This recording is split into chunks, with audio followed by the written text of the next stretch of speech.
What did you think of your thing last night? The Battle of the Talk Show Hosts, as it was captioned. Do you want the honest answer? It was a personal and a professional embarrassment. Well, but then such things usually are to me. Well, let me tell you this much. You just redeemed yourself. Seriously, you are doing what Reagan should do. Can you know, if Reagan... We made a very common mistake in this business in doing that particular program, and the mistake was that we had an incredible house, and we played to the house while we are, in essence, a radio program. And the people there, I think, for the most part, probably 99.9%, came away feeling entertained, having had a great time, met an awful lot of nice people, exchanged a lot of good greetings and wishes, and signed lots of autographs, and that was all fine and well. But in terms of a radio show, it was a disaster. So what you're saying, we really didn't need a simulcast, even. I guess maybe you should have. That's a very good point. You know what my assessment is? You want to know? What's that? Well, I thought at first the technical problems were absolutely incredible. But that was remedied very quickly. That was obviously an oversight. The whole thing I thought was cute, but I think you people could have learned a few lessons from me. Very frankly. If I charge these people money to come in and see a battle, not necessarily a conversation, but a battle between three people in a sense. That's what I thought the advertising implied. Hi, I'm Dick Norman, and I'm gonna kick. And Ted would talk about you and the Queen Mary, and you'd say I'm the Mad Dog, and I'm gonna tear you people apart. That's what I wanted to hear. I didn't want to hear people talk about Nicaragua. I mean, we hear that all the time. But aside from that, I thought it was a good plus. I bet you the restaurant made a fortune. Because it sounded like Madison Square Garden.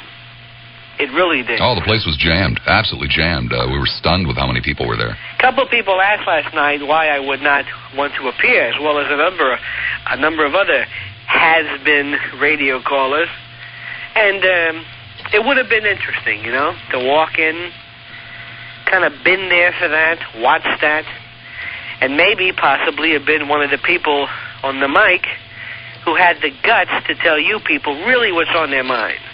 Well, you know, Lionel, I'm going to cut you short at this point because, first of all, I don't really want to talk about last night, and I'm, you know, deeply engrossed in another conversation. I've got another subject. Well, I'm sorry. That initial conversation. I've got a break. WFLA, the talk of Tampa Bay. To learn the meaning of life. Russ, I gave you my opinion. You satisfied with that? Right. I think your opinion's wrong. That's fine. I think yours is wrong, and I think you're mentally unbalanced. Well, that's a matter of opinion. I realize that, but mine's the only one that counts. Dick Norman, 9 to noon, only on 970 WFLA, the talk of Tampa Bay. 25 minutes after the hour of 1 o'clock. Al in St. Petersburg. Hi, Al. You're on the air at WFLA. Good afternoon, Lassiter. Hi there. I'd like to lay a couple of words on you, see if they might ring a bell. Words like principles, integrity, character, things like this. Mm-hmm. I think you're possessed of these qualities, and I admire you greatly for them. No, I'm not possessed of them. I strive for them, though. Well, I'll tell you what. Not always successfully. I licked a drinking problem sometime in the past. I have not been cursed with an overweight problem. I have some friends who are, and I can appreciate the problems you have going through what you're going through, and I wish you all the luck in the world. You know, actually, the two things are not terribly unrelated. Most people who do have a drinking problem tend not to eat so they won't put on weight so they can continue to drink. Well, this is just an aside. I wanted to address a part of this. Your spots on the Nutrisystem, you presented them in a way that you sincerely believed in these. You presented them as an organization committed to helping people with a problem. Now, these terms that I threw out on the table there, principles, integrity, character, I listened to this broadcast menagerie. I got about 5 hours listening to them since it came up on your program on WFLA about a week ago. I started listening to them about an hour in the morning. Mm-hmm. And I'll tell you what, their lack of originality is only exceeded by their lack of the aforementioned qualities. I'll tell you what, now this is my opinion, and for the benefit of anyone who might be listening, it is something to which I am legally entitled to. I think that the fellow who writes these cards for them over there ought to look up a couple of words like insipid and ignominious and maybe explain to them what these words mean, because in my opinion, that's exactly what they are over there. And anybody that would start to try to intimidate you by waving a legal system in front of you is just so damn insecure. And I am just extremely annoyed at these people over there. I'm real annoyed at them, too. I'm extremely annoyed. It's not something that affects me personally. Like I say, I don't have a weight problem. It doesn't affect me professionally as it does you, to the tune of $20 a day, which I understand the way you say it. Your principles and integrity are worth more than that $20 a day, and I applaud you sincerely. I would like to consider you friend. Well, I thank you very much. And I just can't think anything nasty enough to say about that butt wipe over there. I don't think you have to. I believe his actions speak loudly for them. Well, for thank you for giving me the time, Lassiter. Okay, thank you, Al. You have my support. Take care, my friend. One line available in Pinellas, 461-9352, 461-WFLA. John in Tampa. Hi, John. You're on the air at WFLA. How you doing? Fine, thanks. Hey, I want to ask you a question before I get serious. What was it like batting behind Maris and Mantle in 1961? I don't know. That was Skowron. Yeah. Not Lassiter. Oh, you're Lassiter. Lou Skowron. Hey, listen. I think I'm saying it right. Close enough, anyway. I just want to say that I am proud that I have not listened to WRBQ 105 in the last 6 years that I've been listening to radio in the Tampa area. I will not have my intelligence questioned, as will a lot of the people who listen to your show. They talk and talk and talk and talk. They don't say anything. Their motto is Q105 means music, and that's a bunch of bull. If I want to listen to music, I listen to 101 or 95 YNF. And if I want entertainment early in the morning, I tune into DIZ out of Orlando. Baxter and Mark are very funny. And if there are people who out there listening right now who are tired of the garbage that you hear on 105, I'd suggest trying to pick up DIZ. But I just wanted to get on the radio today. Okay, John. All right. Take care, my friend. See ya. Two lines open, both in Hillsborough, 990-9352, 990-WFLA. It's really about the only thing on my mind today. I hope you will forgive me for that. I won't hold your feet to the fire, although I'm not overly interested in talking about last night. Maybe in a day or two, you know. But that's the story. 990-9352 in Hillsborough, 461-9352 in Pinellas.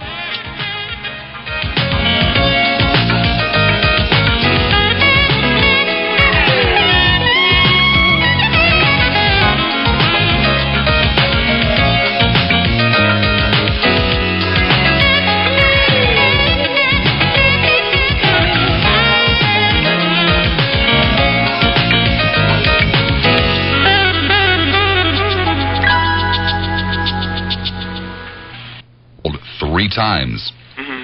And the first time he used an obscenity with my producer, and so when you're talking like this, and frankly, I had just spent 44 minutes addressing Cleveland Wheeler personally over the radio. I heard that. So we have a responsibility when someone calls in to make damn sure we know who it is before we let some bozo on the air purporting to be someone else. Right. And the first time he called up, he used an obscenity with my producer, so my producer hung up on him. Mm-hmm. He called back again, and my producer hung up on him. He called back a third time and said, hey, look, I really am Cleveland Wheeler. And so my producer, who, wasn't born yesterday, said, okay, if you really are, give me a phone number where I can call you back. And the phone number was WRBQ with an extension, so we were confident when we put him on the air that it really was Cleveland Wheeler, because we wouldn't have put anyone on unless we knew for a fact. Right. But, I'm tired of listening to those guys run their mouth and just, talk a lot of crap, and you finally gave it back to him, and I just, if I could give you a medal, I would. Because, I hit the floor rolling laughing. Because he was really at a loss for words. I can't begin to imagine why he called. I don't know either because, you know... Because he sure as hell made my point. Yeah, but it sure as hell made my day. Okay, Patrick. It really did. Thanks a lot, Bob. Thank you. All right. Take care. One line open, Hillsborough, the location, 990-9352. Sal in Clearwater. Hi, Sal. You're on the air at WFLA. Hi, Bob. Hi. I'm glad that you set that jackass straight, Cleveland this morning. Mm-hmm. When I first moved down here, I began looking through the dials trying to find a good station. So finally I landed at the station, and the nonsense coming out of it is really an insult to my intelligence. One of the things is, like you say, he's making fun of, let's say, you, fat blob, right? There's a lot of blobs out there that, he's really making fun of all these people out there. And some of them are his listeners.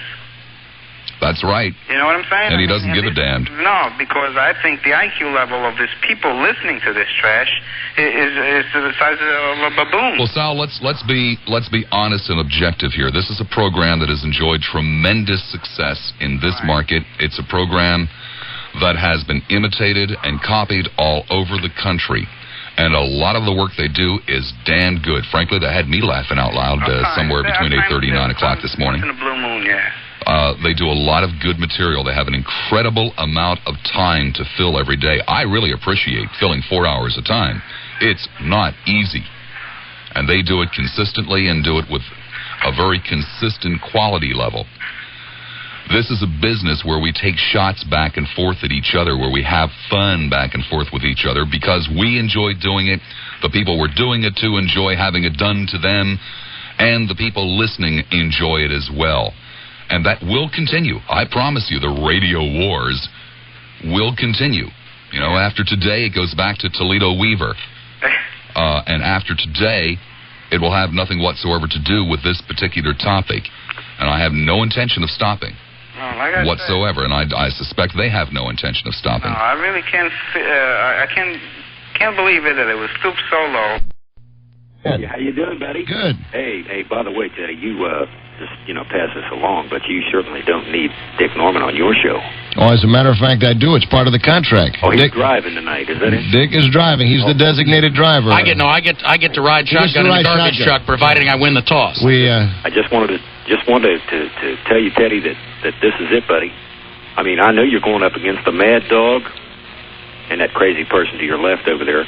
I know you're going up against them tonight at the tobacco company, and I'm rooting for you. I can't be there, but I'll be there in spirit. Well, the title is on the line, baby. Just like the Washington Redskins, Teddy. This is the dash for the cash, Michael. I appreciate your phone call.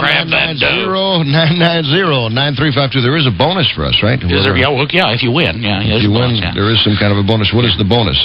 We get a minute and a half in the garbage truck, and all we can carry away. You're kidding. That's right. And they give us rubber gloves. Oh, I love it. Well, I got gloves in the car. Those little ones with the little extra grips on them. I know, yeah, the rubber ones. Mm-hmm. You saw them? You saw them? I know. This guy, our producer, Scott Springer's got an excellent sense of humor. You ought to see what he just printed up on the computer. I can't see that. I'm looking at the back of the television set. What can I tell you? All right, let's take a little breather. We'll be back. Dick Norman and Ted Webb at the Talk of Tampa Bay.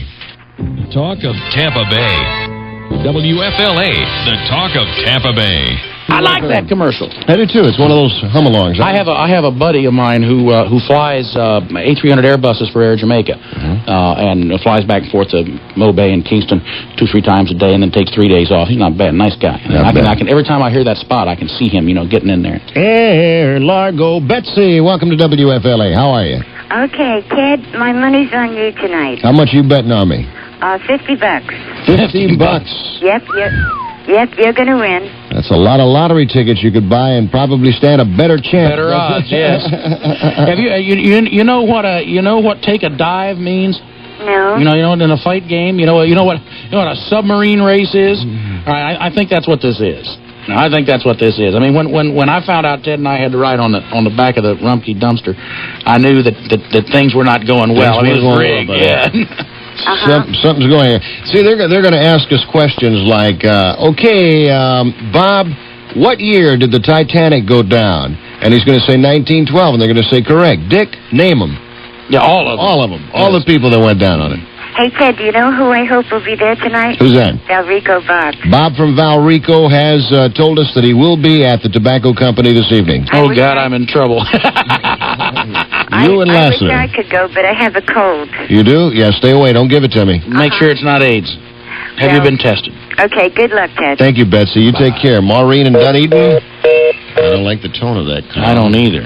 That was nasty. It was a rude dial tone, man. What can I tell you? Hey, let's talk about George Bush for a second, because I heard you talking about it this morning. Yeah. He got some great publicity out of this. Sure. He, regardless of the feelings of anybody as to whether Dan Rather was right or wrong or George Bush was right or wrong. In fact, George Bush was the big winner because at least people got to see George Bush combative. 10 minutes.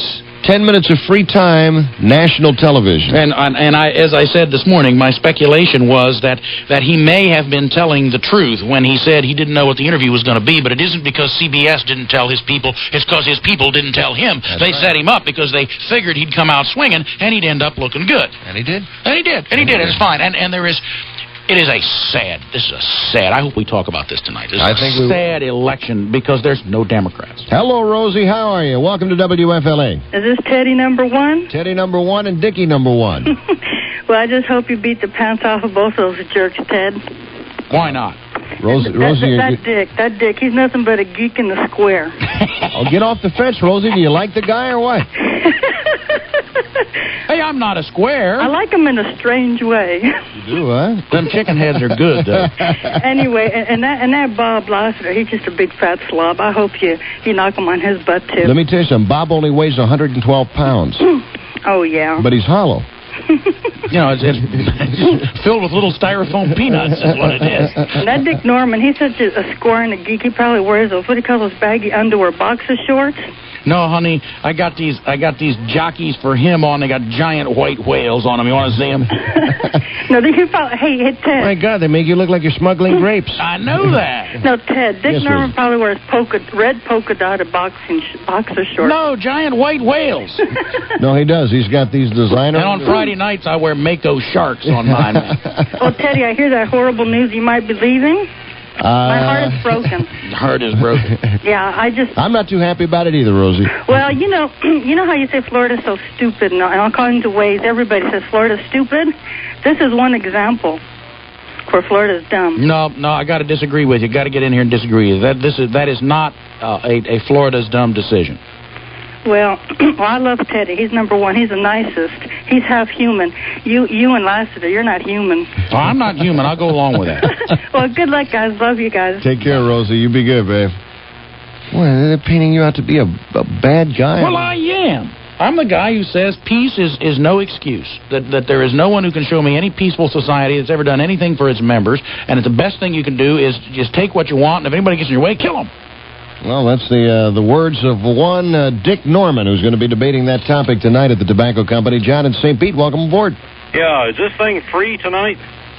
Yeah, it's free tonight. We will pass the hat at the end of the evening to pay for the limousine. Yeah. Well, and Ted and I will pass the hat. What time does it start? 8 o'clock. 8 o'clock. 8 o'clock. If I hurry, I got time to get there? You've got time. The NWA has sent a special referee for this event, Steve Otto from the Tampa Tribune. I want to see Lassiter. He thinks he's bigger than I am. Are you bigger than Lassiter, John? I don't know. How much do you weigh, John? 342 pounds. You are. You are just a little bit bigger. Oh, yeah? Yeah, but about, what do you say, about 6 pounds? How tall is he? Bob's about, what, 6'1"? 6'1", yeah? Something in that vicinity. I got him beat all around. How tall are you? I'm 83 3/4.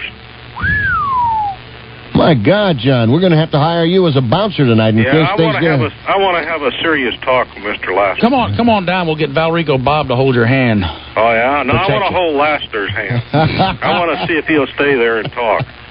Touch him there again, you've got to marry him. Is that right? That's it. Yes, sir. That's the Well, rules. if I can make it, I'll run on over there. But I want to talk to that boy. All right, John, you take care. Yes, sir. Bye-bye now.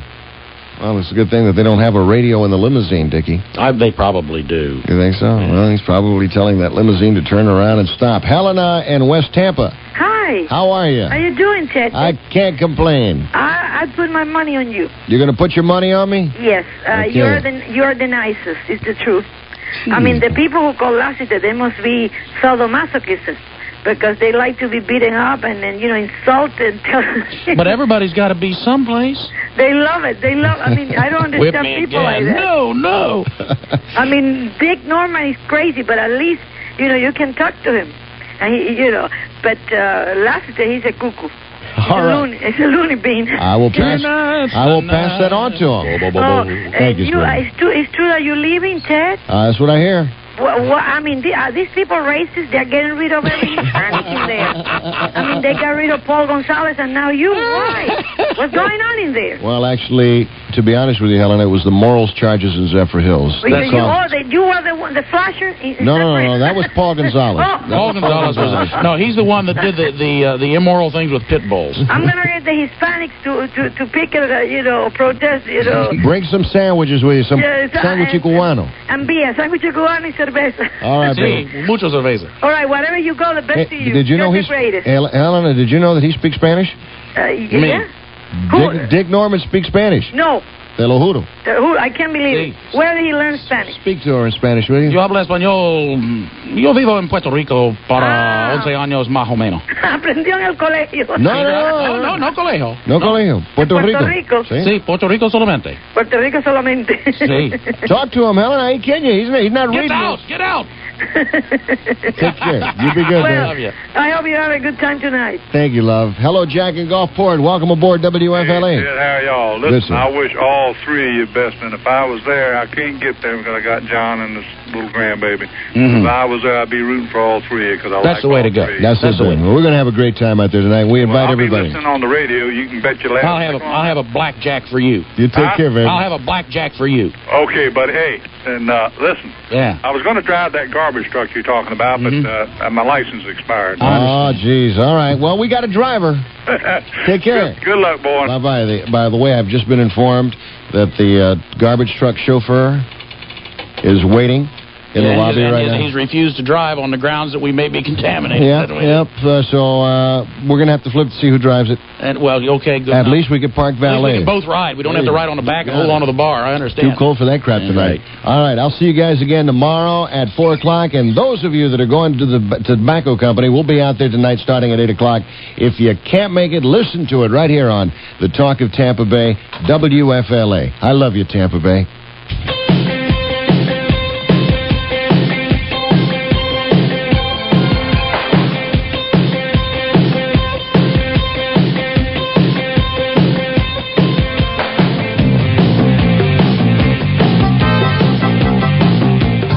Your news and information leader. 970 WFLA, Tampa, St. Petersburg, Clearwater. This is the NBC Radio Network. Hosts. It's coming tonight to the Tobacco Company restaurant, and you can be there at ringside as Dick Norman, Mad Dog Bob Lassiter, and Ted Webb battle it out. You listen to them all day long. Now come on out and see them in all their fat-headed glory in person tonight at 8 p.m. and only at the Tobacco Company restaurant, 4115 East Bush Boulevard in Tampa. Get ready for the battle of the world's biggest mouths with egos to match. Held in check almost by the Tampa Tribune's Steve Otto as celebrity referee. It's round one. The battle of the talk show hosts live tonight at 8 p.m. See it at the Tobacco Company restaurant, 4115 East Bush Boulevard in Tampa. Come early for a good seat and get ready for blood. From 970 WFLA, the talk of Tampa Bay. Your news and information leader. 970 WFLA, Tampa, St. Petersburg, Clearwater. This is the NBC Radio Network. Okay, so you guys are trying, let me see if I read this correctly, because I've been in this business for a long, long time. So you guys are now trying to get support from the staff before the calls start coming in from Atlanta. We're behind you, Bob. Actually, we were hoping that maybe Julian Beal and the gang could do 8 hours. Maybe they could. Have you heard Passion Phones? Oh, it's a great show. It's one of my favorites, Tom. One of my favorites. Did I tell you about that call I heard on there last night? It's 2:57 a.m. Joining me in studio is virtually everyone. Virtually everybody is here. We have we have Velveeta. We have Peter Principal, Todd Leeser. Even the famous Ross Reback is sitting over there in a corner. And we have now perused the ratings, and to say anything other than they are a disaster would be probably couching it. They're strange. Strange is better than a disaster. Nothing strange is better than a disaster. Well, okay. But, what is the explanation here? Well, I think it might have been that song you used to end the show with. Well, I know that you always hated that. You're clearly not an Eagles fan. Todd did try to get me to play a little bit of Three Dog Night at the end of the gig, but I just didn't think that there was anything all that appropriate. But that mystery box bit too. I never did. I haven't played Billy in the Mystery Box. I don't think I played it once during this entire rating period. That's probably what it is. That's almost surely what it is.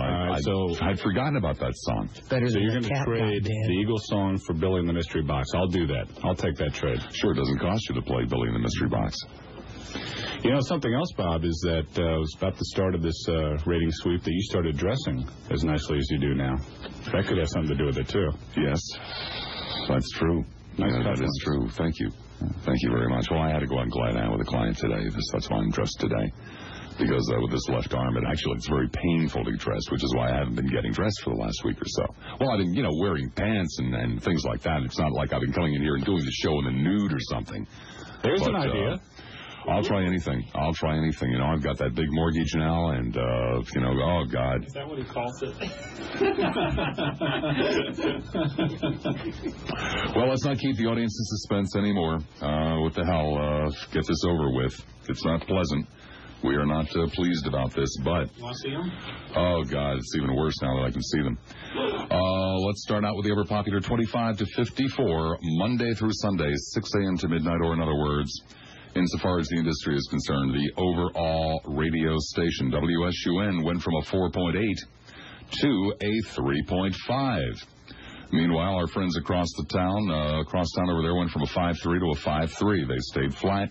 We were down just a little bit. I kind of like the way that Howard Stern had a horrendous book in Los Angeles. I mean, absolutely a horrendous book. He went from first to, fifth?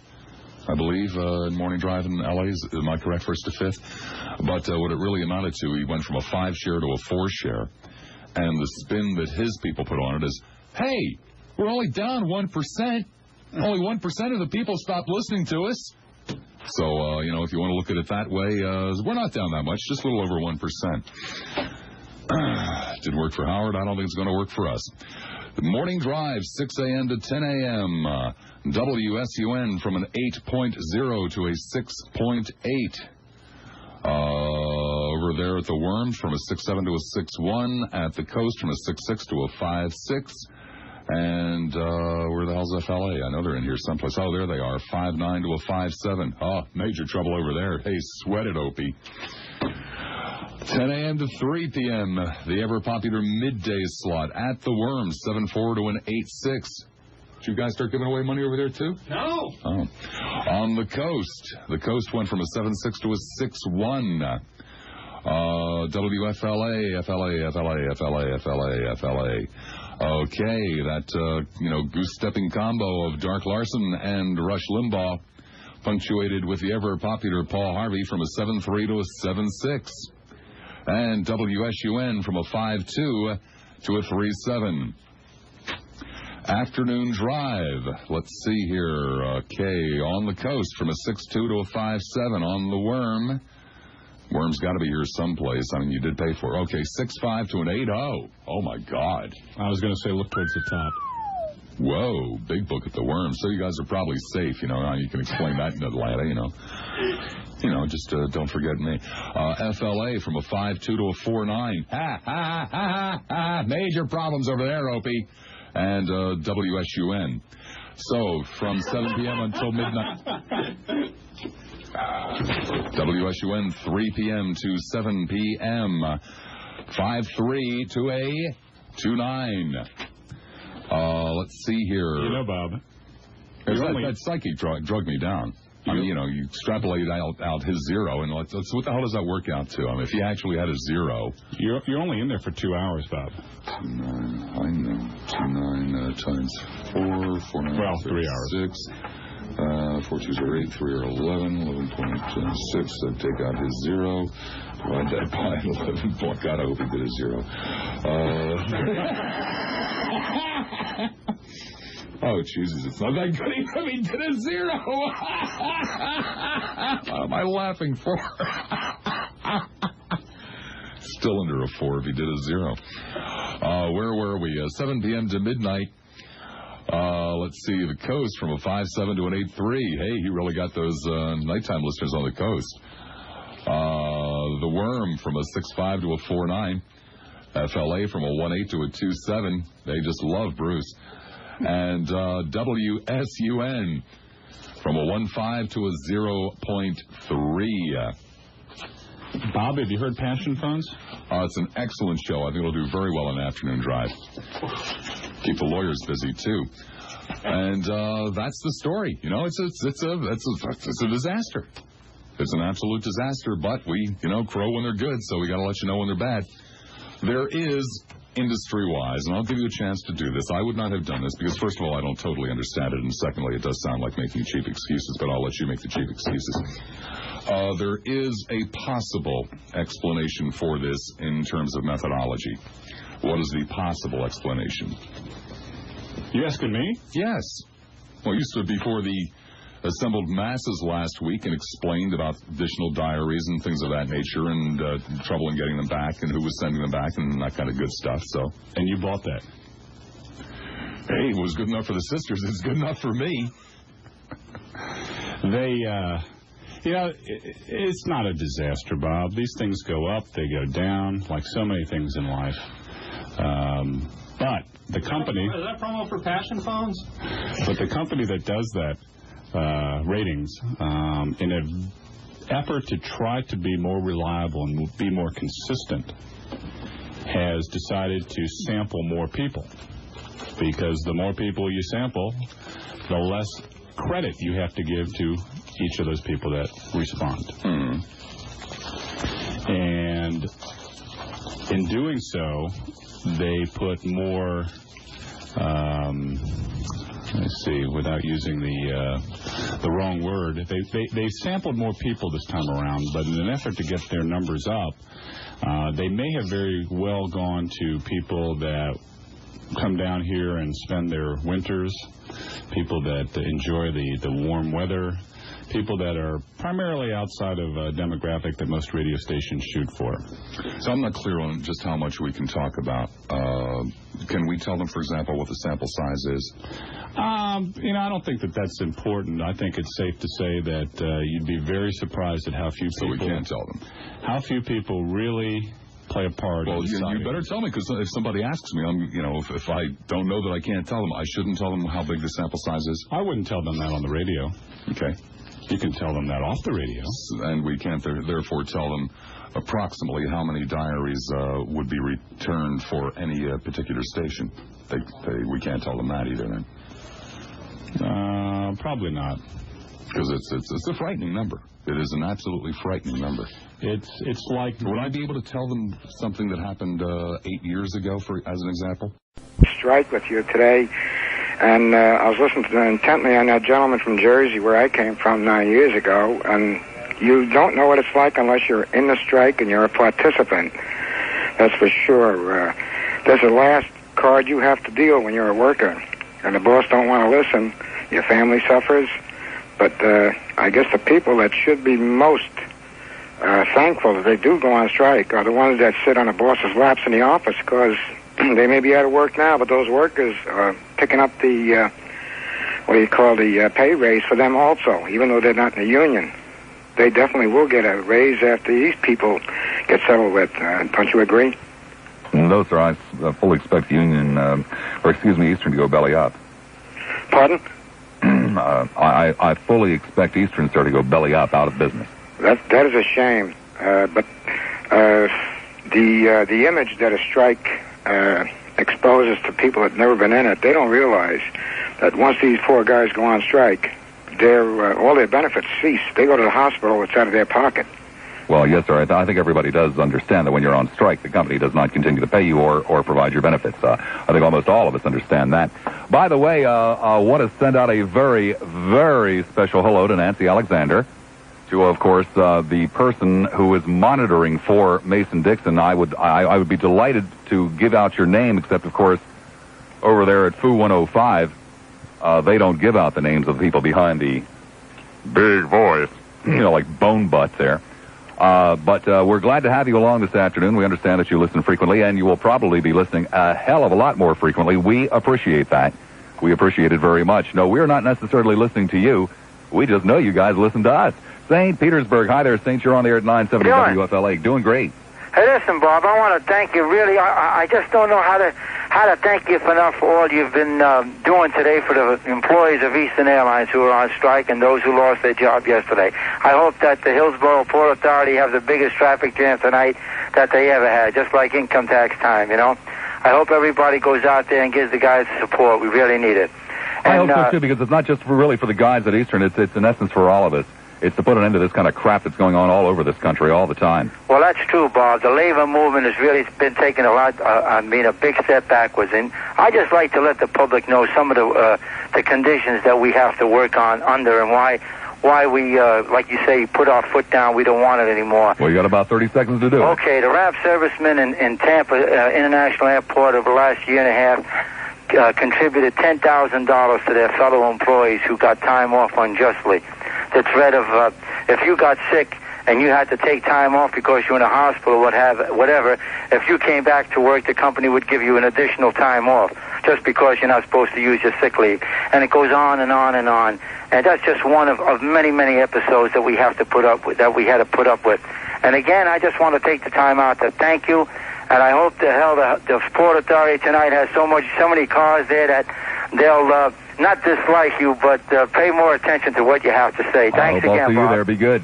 Thank you. Take care. Don Richards standing by at the WFLA News Desk. Donald, we're in the habit of getting involved in on-air radio wars, per se. I know that it may sound like that from time to time, but basically I do it because I know that there are people listening who shouldn't be listening, and I like to tweak their cheeks. But there is something going on this afternoon that I find awfully, awfully amusing. Okay, last night, out at the airport, some of the guys picketing mentioned to me that they were really very, very hurt that old Mason Dixon, if I'm known as lard ass, I guess he's bone butt. But old Mason Dixon said some very unkind things on the air about the strikers, because apparently Mason doesn't really know a hell of a lot about what's going on. But, he just wanted to pretend as though he did. Hey, I'm Mason Dixon. I know everything in the whole wide world. Oh, yeah. Great, Mason. Glad to hear it. But those guys were very hurt.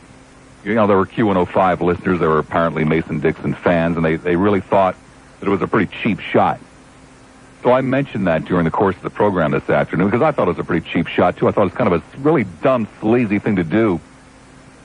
When you're part of management, you're trying to pretend to be one of the boys, and you don't know what you're talking about. Well, this started a little thing, a little tit-a-tat between the Mason Dixon fans and the Lassiter fans. Of course, I can't figure out for the life of me what the Mason Dixon fans were doing listening to me when Mason was on. I mean, we were on at the same time. And some calls were made back and forth, and Mason said off the air some very unpleasant things, called me lard ass, et cetera, et cetera, et cetera. Of course, he knew who I was, when I was working, so forth and so on, as any intelligent radio person would. So at least, he does look over his shoulder, and I suppose he should. Does very well, has extremely high numbers. But it went a little bit further, and somebody gave us a private number and said Mason wanted to debate me, or would be willing to, or something along those lines. So we called during the newscast, during the Paul Harvey thing, and finally got through to Mason. And Mason, first of all, starts screaming, don't tape this. This is not for airplay. Don't tape this. Don't tape this. Do not tape this, what I'm about to say. Don't tape it. And then goes into this little dissertation about, hey, I've been in this market for 11 years, I've worked my way up the hard way. I've got great numbers, and I'm not going to go share them with Lassiter. I'm not going to do this with Lassiter. No way. I'm not going to help him out. Well, first of all, that amused me very much because, yes, he has been in the market for 11 years, and he's got humongous numbers. No two ways about that. You can't deny reality.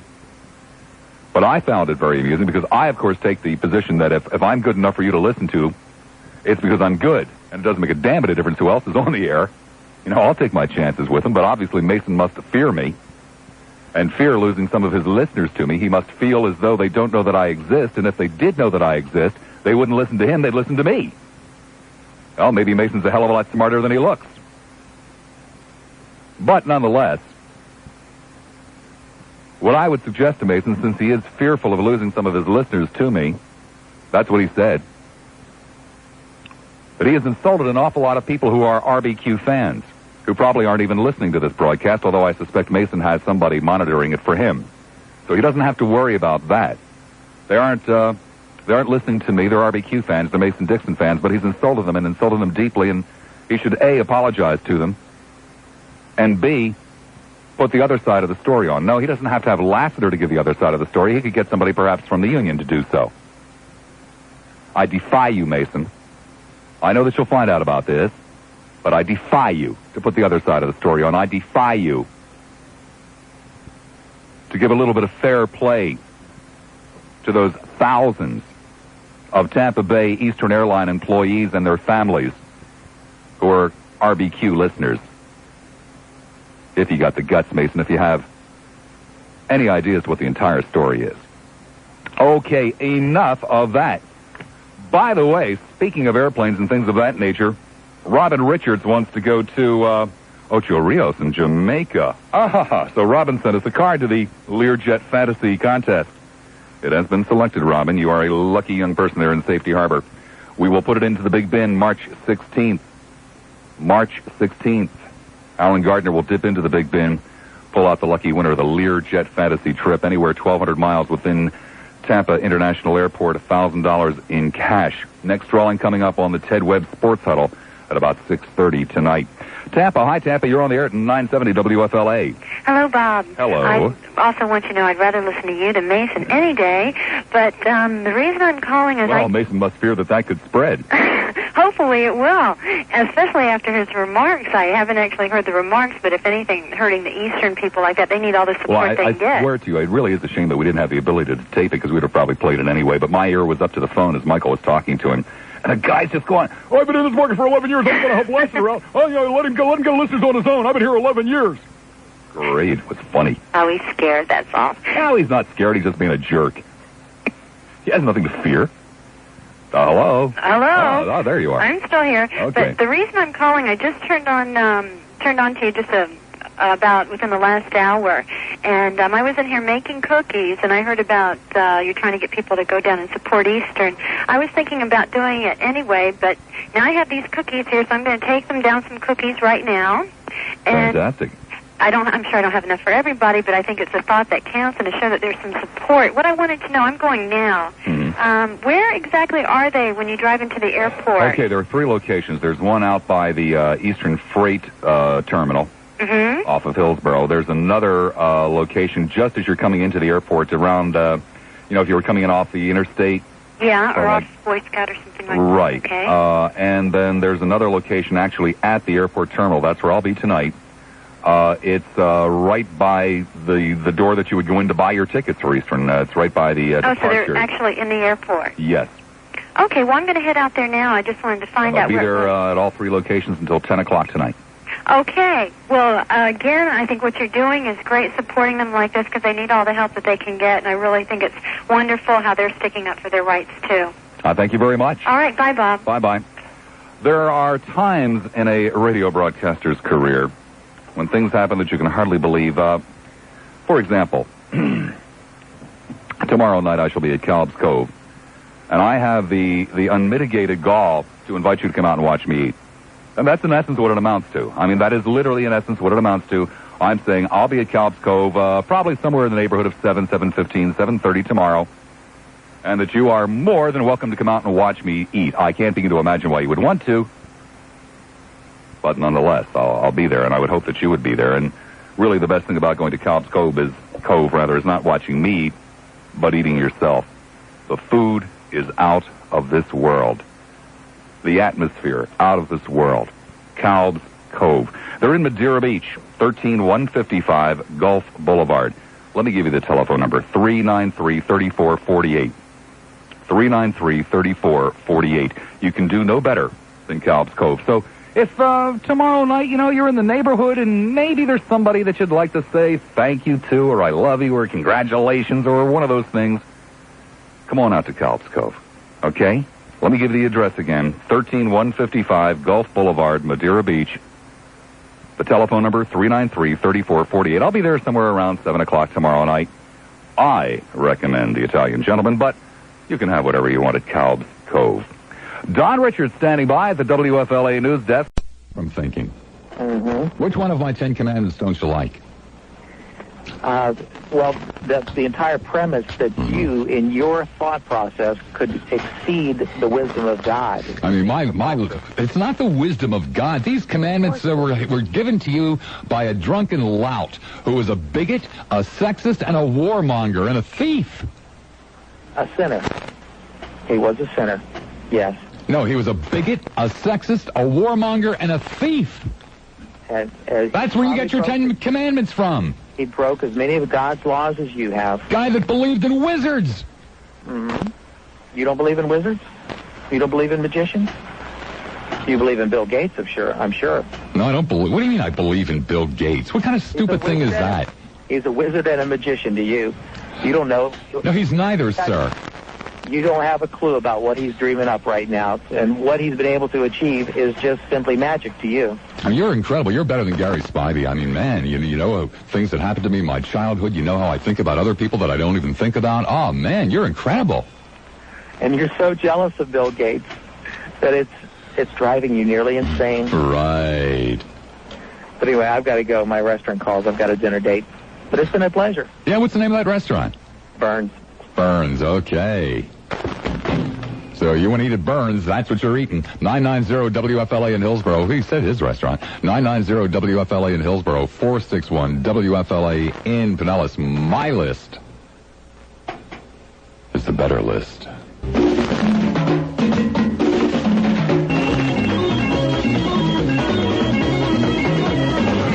So you're getting another example as to why they call me the Magnificent Lassiter tonight. 990-WFLA Hillsborough, 461-WFLA in Pinellas. To Don on a cell phone. Don, you're on the air at 970 WFLA. Oh, God. How you doing today? Excellent. Great. I can tell. You're having a good time today with this. This is incredible. This last call that just called in here. That's the epitome of what's wrong with any organized religion. They've all got their same thing. It's looking for ways, your childhood. You had somebody did something to you when you were little. I feel the same way about organized religion. And I really like your... You like my list? Oh, I love it. I think it's great. I think that's just... That should be the list that is posted everywhere. Matter of fact, it still needs more work, I concede it could use a little more work. It's not absolutely perfect, but it's sure heading in the right direction, I think. I think so, too. I love it. I think it's great. Okay, Guy. See you. Thank you. Let's go to Marie in Tampa. Marie, you're on the air at 970 WFLA. Hi. Hi. But you know what? I had a confession to make. I'm a liar. My first name isn't Marie. Oh, okay. It's Rosemary. Okay. But anyway, I just wanted to, make that right, but you don't have thou shalt not lie on it. I mean, that should be a good... Well, yes, I do. Oh, do you? Yeah, okay, thou shalt not make false oaths nor fail to keep your word. Okay, so I'm doing really good. Do I get any peanut prizes for that? No, Marie. Let's go to Pete on a cell phone. Pete, you're on the air at 970 WFLA.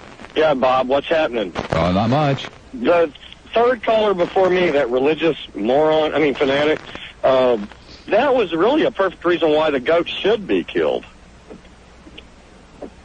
Because obviously somewhere in his heritage there was a goat. Hello? Yeah. I'm not real crazy about religious fanatics. In business, I've been lied to and stolen from by more religious people, and I can think of 5 promise keepers that they really ought to name it liar keepers. I think this list should be posted in every church. Your list? Yeah. I really didn't get a chance to hear your list. I just got in my car and I didn't hear it, so I couldn't say one way or another. But sure, you could just agree with me. 990 WFLA in Hillsborough, 461 WFLA in Pinellas. To a cell phone we go. Cell, you're on the air at 970 WFLA. Yes, how you doing? Excellent. Okay, 2 major flaws in your list. The first flaw is when you said that everyone do to your neighbor as you should do to yourself. Uh-huh. At all times and in all ways. Okay, now remember, in the New Testament, Christ took the Old Testament, 10 Commandments, which are 5 spiritual laws and 5 civil laws, and he rolled them up into 2. The first one, he said, love the Lord God with all your heart, mind, soul, and strength, and love your neighbor like yourself. So Christ took the 10, rolled it into 2, because the 10 was exposing people they couldn't keep because of your. Well, you see, I could have really just rolled it into 1, but I was trying to keep the number 10. Well, what I was saying. So which is the better list? The one that they want to hang or this one? Well, I have to go with the God's list, and I'm going to tell you why. Because God made that list, and God knew what he was doing. And when Christ... No, God didn't make the list. There's no two ways about it. He didn't make that list up. Well, listen, let me finish. If you check the Hebrew scriptures, remember the Old Testament was written in Hebrew. I'm not talking about the King James Version. If you check the... That's the one where it has the part about killing the goat, which comes right after these. Well, the reason... And trimming your beard and living in a house with a pointed roof and that kind of stuff. Okay, the reason that the goat was killed is because symbolically the goat was unclean or unfit for sacrifice. Remember, only clean animals, spotless without blemish, could be for sacrifice, because that was a foreshadowing or a... No, it was a way for the rabbi to get meat that he didn't have to raise on his own.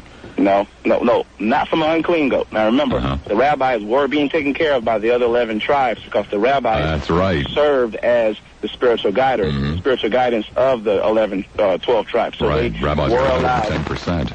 Yes, so understand something. Christ took the 10 Commandments and rolled it up into 2. Love God, and love your that's neighbor. all fine and well. You know, we're not in the least bit interested in your knowledge of the New Testament. We're just trying to find out which list should be hung, mine or the old one. What I'm saying is, Christ was already ahead of you. Goodbye. People that don't listen to instructions, get less time on the show. 990-WF. Oh, I can't wait till we come back from the news. I mean, if I had the time, I'd do it now, because this one doesn't want to give his name. It will be no name in Tampa when we return. 990-WFLA in Hillsborough, 461 WFLA in Pinellas. I'm, somewhat stunned. Without going through the whole thing, just let me briefly explain where we are.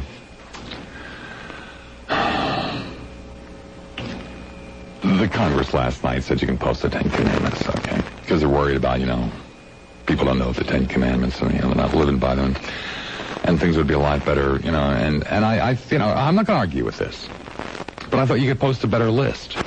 One that had something to do with the things that people do wrong today. There aren't an awful lot of people running around making, graven images. That's so I came up with my own list. And I thought it was a pretty good list. And, this is America, so I thought we would put it up for a vote. And the most incredible thing is happening. The heathens, they like my list. The people that say they like God, they don't like my list. I don't know what's the matter with my list. I thought it was a good list. This is, Lassiter's commandments. Thou shalt not exploit the labor of your fellow man. I guess the God lovers like to exploit their fellow man. Thou shalt not strike another in anger. I guess they like to hit people. Thou shalt not engage in bigotry or prejudice. Guess they like to do that. Thou shalt not pollute nor squander the resources of the earth. I guess I'm not, into that. Thou shalt not deny the basic needs of another. Thou shalt not make false oaths, nor fail to keep your word. Thou shalt not fail to honor your duties as a parent. Thou shalt not take nor possess more than you need, so long as there are others who go without. Thou shalt not think better of yourself, nor hold yourself above any other. And thou shalt do unto others as you would have them do unto you, at all times and in all ways. And the God lovers hate this list. I bet God would like it.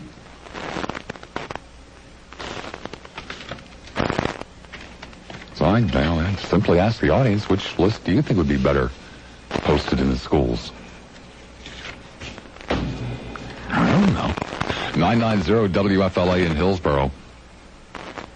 Can you hear the twinkle in my eye? 461 WFLA in Pinellas. The GTE wireless thing, that number is... The number is pound 970. Okay, I have some bad news for you. Mr. No Name, or maybe it was Ms. No Name, I'm not sure. Jeffy, why didn't the individual, what was the problem there? It was Mr. Mr. Mr. No Name, and he said, I don't want to give my name. So... Did you tell him, he could make one up? I mean, we only do it so like we sound friendly. And he said, no, I don't want to give my name. So I said, okay, we're going to call you Bill. Mm-hmm. And he said, well, whatever. So I decided, okay, I'll put him up as No Name. Huh. And then he left. Yeah, then he dropped. Oh, well. No, 990 WFLA in Hillsboro, 461 WFLA in Pinellas, as we attempt to figure out which would be the better list. Larry in Clearwater. Larry, you're on the air at 970 WFLA. Hi, Bob. Hi, Larry. How are you? Excellent. Which list do you like? Well, actually, your list, but you've made it too long. The bottom line is do unto others. Well, I appreciate that, but I wanted to keep the number 10, Well, I understand that, but there's one there about the earth and such. Of course, that falls into the. My dad told me that the Ten Commandments were all encapsulated in one. I don't know if I can say this. I can say this. One damn rule, and that was the do unto others, and that's the bottom line. That is the bottom line of everything. You don't agree? I didn't say that. It's in my list. Well, I know, but you've added some other things that well, I told you I wanted to keep the number 10, Yeah, all right, I can get that. Good, glad you can dig it. Let's go to Steve on his cell phone. Steve, you're on the air 970 WFLA. Yeah, I agree with your list. My list, okay. Except for the last one. And the reason I don't agree with the other one is simply because I know that along with the Noah's Ark and all that stuff, was stolen from Code Hammurabi. In other words, a Babylonian king who once lived a long time ago. They simply picked off the Ten Commandments from that, like they did the Noah's Ark of Zerah, Gilgamesh, and Enkidu, and things like that, and Adam and Eve and all that stuff. Oh, no. So we know it's all mythology that they picked off from somebody. But your last one's the one, I think in a multicultural society, I think the previous caller who said do unto others, I think leave it at that. Because you're getting into turn the other cheek and things like that, which, in this country and multiculturalism, you're asking to get punched in the mouth and knock your teeth out and they'll laugh at you. So doing unto others as you'd have them do unto you, that's a foolish one. I think the best thing is just do unto others. Get out there and make your case for life, and hopefully you make it to age 80 and have a nice retirement pension and things like that. Okay. I don't dress well, though. I don't mean here in this position as a humble radio talk show grunt, but I mean even when I, in the past, have gone out and spent oodles on threads, I always look dumb. I'm unable to buy clothes well.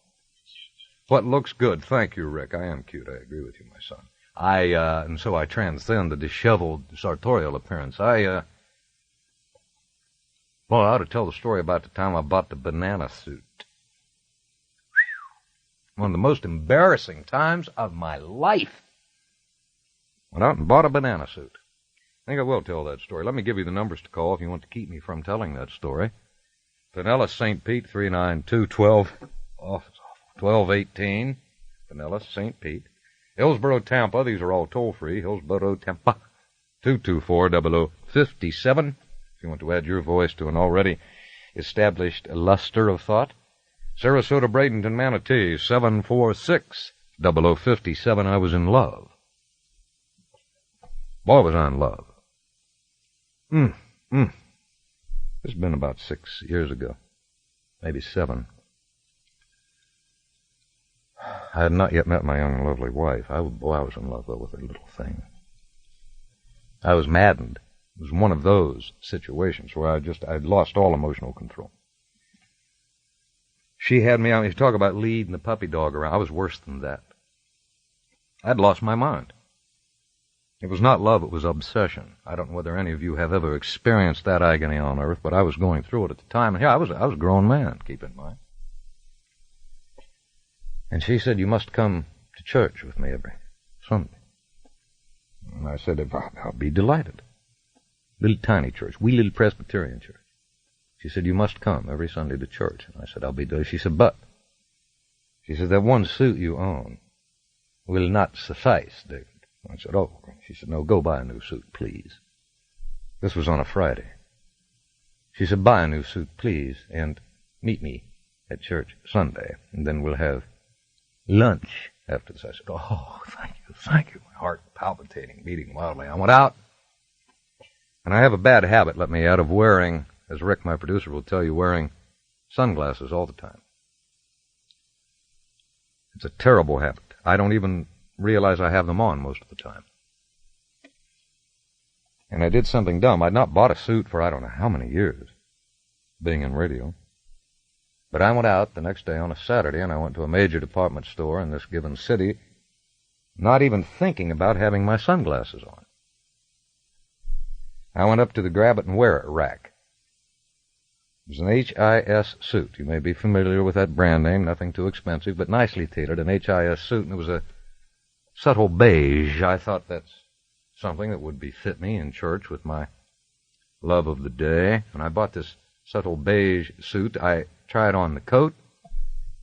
The slacks measurements were right. I held them up and said, oh, they're going to fit like a dream. Didn't even try them on. As it turned out, they fit perfectly. The beige suit coat fit wonderfully. I tried on the coat and looked it over.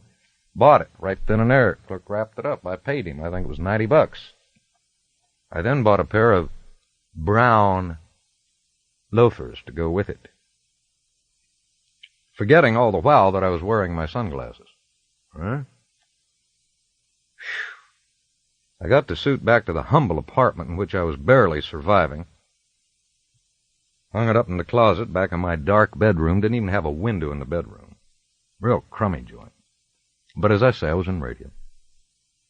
Next morning I'd get up, go in, clean up, shave, all of that, come out into the darkened bedroom, put on my beige suit with my brown loafers. And I thought the one dress shirt I had would be perfectly compatible as to color. It was a light blue, and I had a dark blue tie. So there I am, light blue shirt, dark blue tie, beige suit, brown loafers. Didn't look bad, right? Oh. I came walking out of the apartment, and right beside it was a convenience store.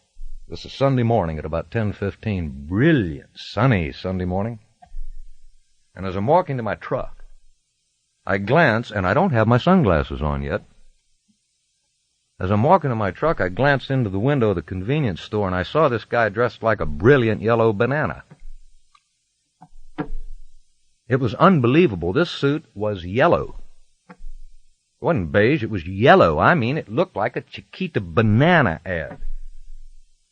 I stopped and looked at myself. I said, oh, Lord help me.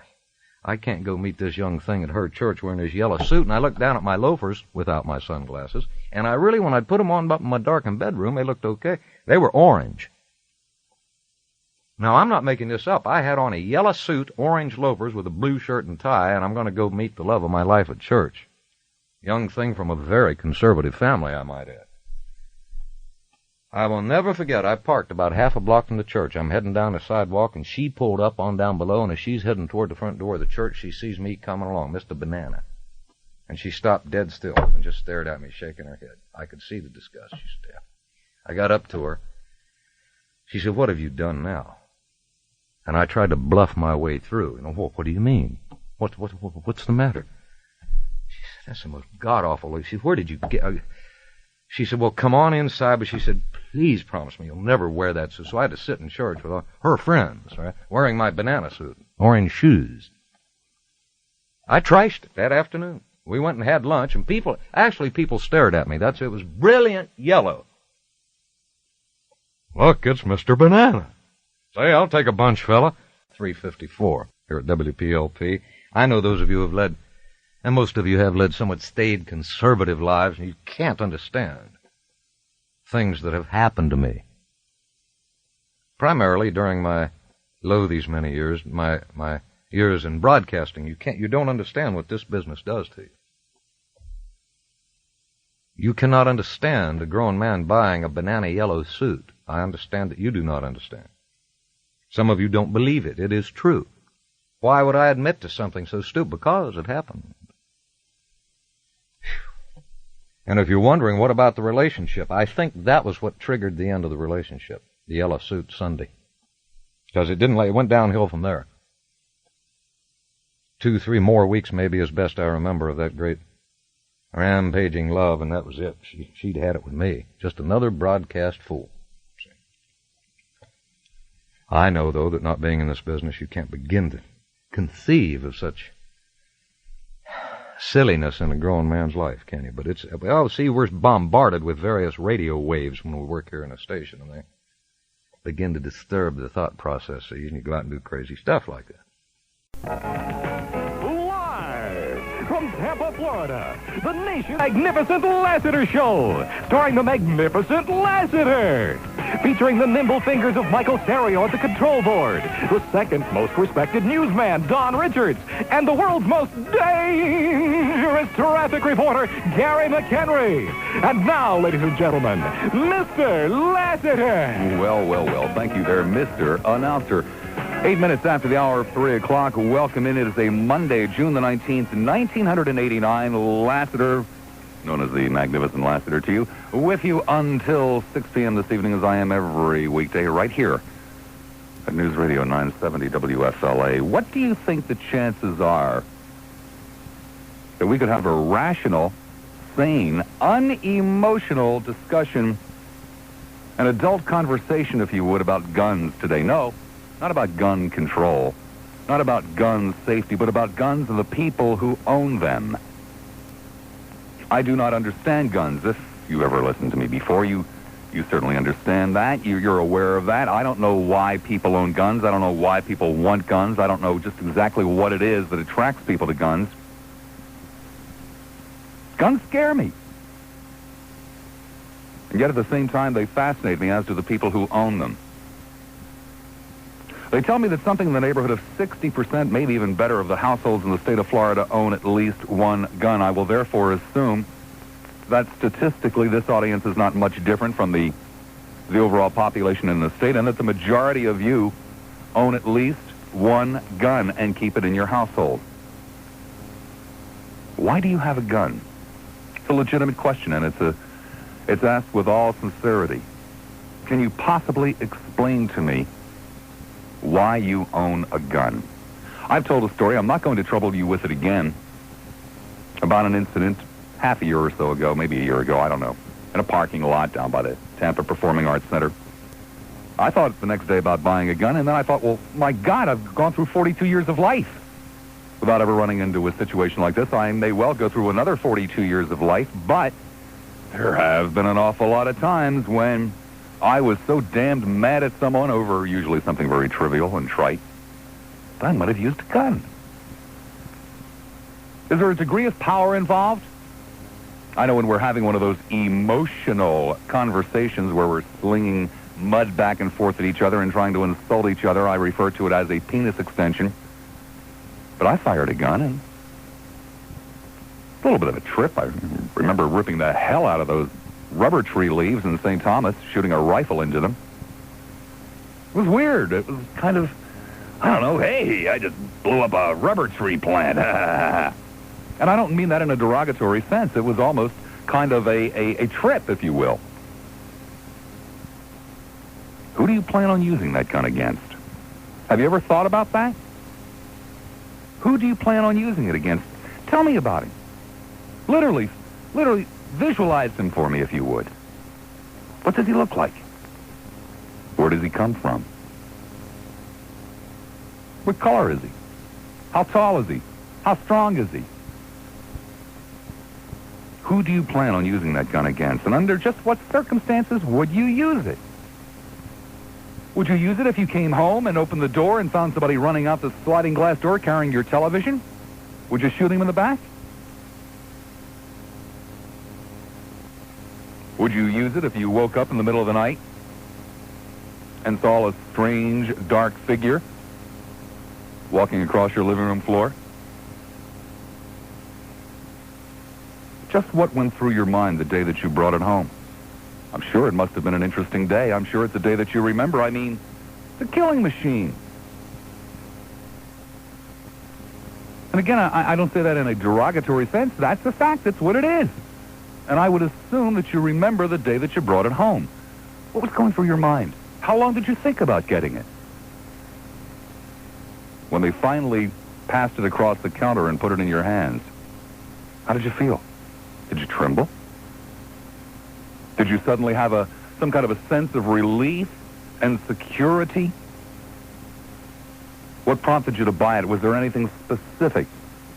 Or just one of those things you'd been thinking about, and finally one day just casually were driving past a gun shop and thought, well, maybe today's the day. And what do you think the odds are that you'll end up using it? Have you really ever thought about shooting someone? How you would feel about it? I've never seen a gunshot wound in person. I've seen some pictures of them, usually relatively small caliber guns, bullets, little holes. And then I've seen some other pictures of relatively large calibers that didn't go in through a nice fleshy part of the body, but took out an ear, took out a quarter of a head, blew a hole in somebody's side.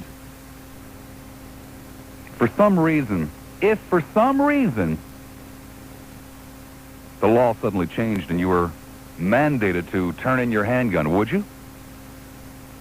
These are the kinds of questions that I want to talk about today. Not gun control, not gun safety, but guns and the people who own them, because I am furious, yeah. I'm curious and I'm fascinated. Is there anything else? And this is what I would really ask you to, if you'll pardon the expression, examine your conscience on. Is there anything else that you could possibly do to protect yourself and your family, which I can certainly understand, other than keeping a gun in your house? I mean, like installing a really good alarm system. Have you ever stood next to one of those suckers when it went off?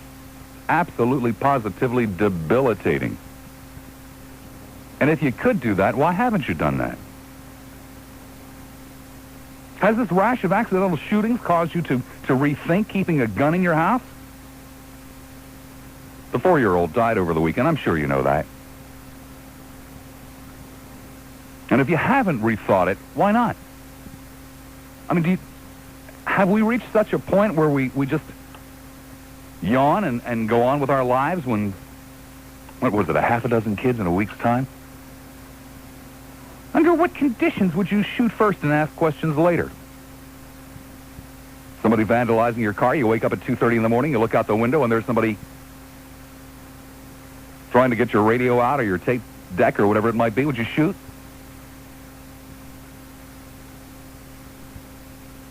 How about somebody stealing your stereo? You hear some noise downstairs, you tiptoe over and peek in the living room, and there's somebody carting your stereo out the door. Would you shoot? How about if you're at some kind of a festival? There's a lot of drinking going on, and somebody who's had a little bit too much tequila grabs your wife's left waboo and starts molesting her. Would you shoot? Would it make any difference if the guy was obviously just a kid? And here's some really interesting ones. Is your gun an admission that you have no faith in the police and the criminal justice system? In society, for that matter. Is that what it amounts to? An admission that this damn thing just doesn't work anymore. It's every man for himself. So I'm going to get a gun. Because I can't count on the police. I can't count on the criminal justice system. I can't even count on society anymore. Is that what it boils down to? And does that bother you? You ever think about it? What if, hypothetical, what if the police were able to effect a dramatic reduction in crime here in the Tampa Bay area? Oh, I don't know, something like 50, maybe 75%. And it continued for 1, 2, 3, 4, 5 years. I mean, what if we really made a dent in crime? We spent the money, we did what we had to do.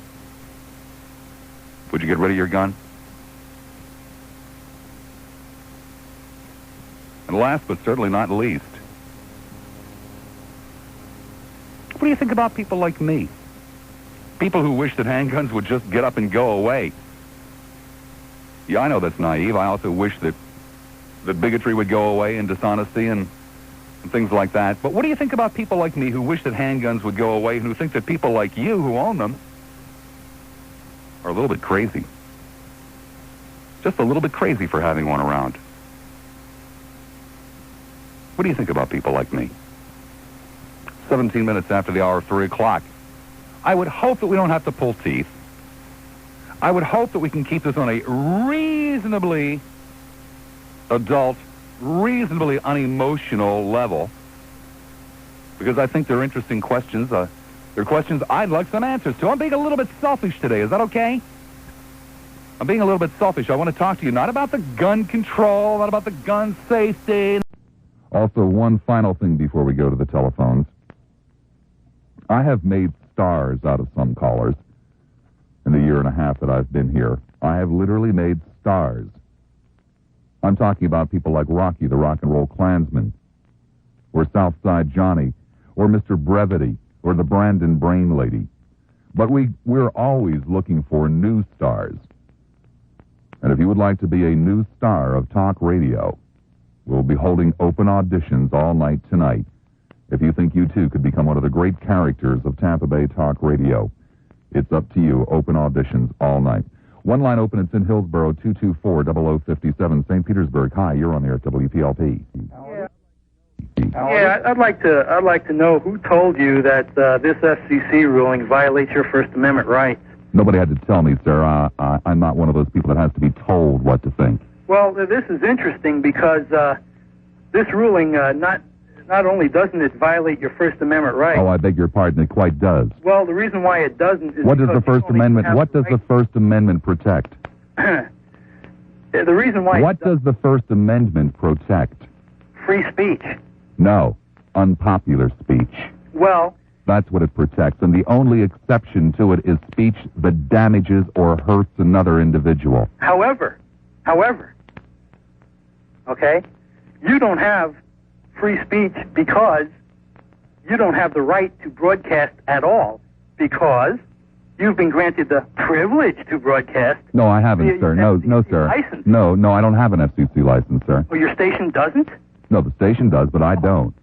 You see, you can go out and buy a newspaper or publishing rights or stand on a soapbox and have your First Amendment rights. Yes, you also buy an FCC license, sir. Yeah, that's granted to you. No, sir, you buy it. No, you're quite wrong. It is not granted. It is purchased. It is purchased, but according to your disclaimer every year, you are granted the license to... No, you're granted a renewal. You're granted a renewal. The original license, the original construction permit is purchased from the government. The fact remains, we're not dealing with a private newspaper. We're dealing with something that no one can own. Yes, we're dealing with the public airwaves. I'm glad you brought that up. I'm glad you brought that up. And 69 people in a metropolitan area of 8 million in Philadelphia and a metropolitan area of close to 20 million in New York, 69 people have dictated what will be heard by over 10% of the country. Yes, sir, they are public airwaves. I quite agree with you. They are public airwaves. And 69 fanatics, 69 prudes have strong-armed the Federal Communications Commission into coming out with a form of censorship. We've got government commissions that act upon complaints. Oh, really? Glad. That's good. 16. I'm hard pressed. I'm hard pressed. Like you. I'm hard pressed, sir, to think about. Well, for example, how about if 69 people complained about sending money to Nicaragua? Well, you'd have to prove that that's in violation of the law.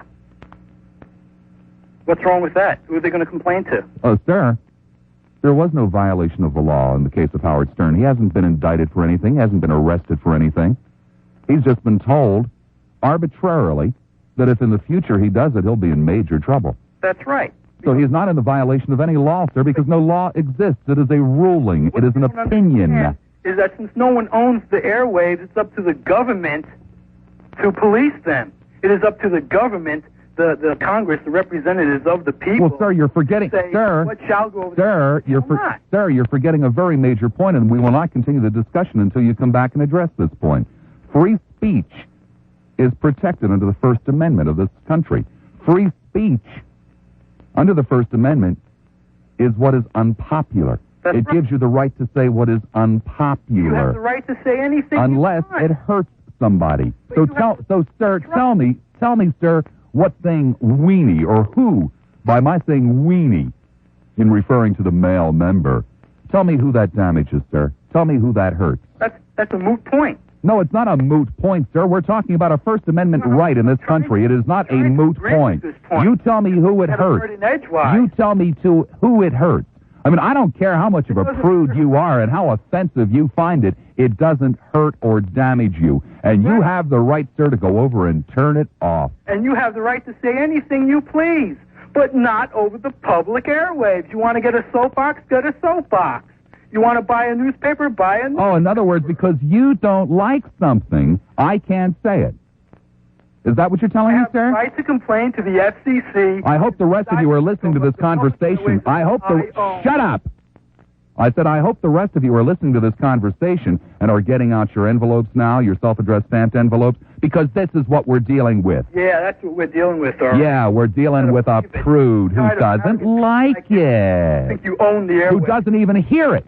You think you own it doesn't even involve the Tampa Bay area. You don't even have to hear it. As you've already told me, you've never even heard Howard Stern. I own the airwaves just as much as you or anybody else does. You got it, fella. They are public airwaves, and 69 people like you are not going to control them. Okay, friend? You better mind your P's and Q's, pal. Oh, is that a threat? Yeah. Oh, how's that, sir? Because I have to straighten out one of your other comments saying that the 200 complaints the FCC got about you was because you were running down the president. Wrong. They got complaints because of you openly advocating discrimination against religious groups based upon their religious beliefs. Why? Because I wrote some of them, pal. Oh, really? What's your name? What's my name? Yeah. I'm not going to tell you my name. Oh, why not, coward?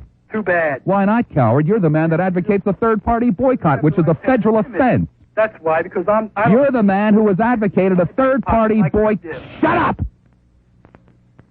You're the man who has advocated a third-party boycott, which is a public offense, or a federal offense, excuse me. I'm not in the least bit surprised you would want to give us your name. Well, why don't you go ahead and cite me the law, then?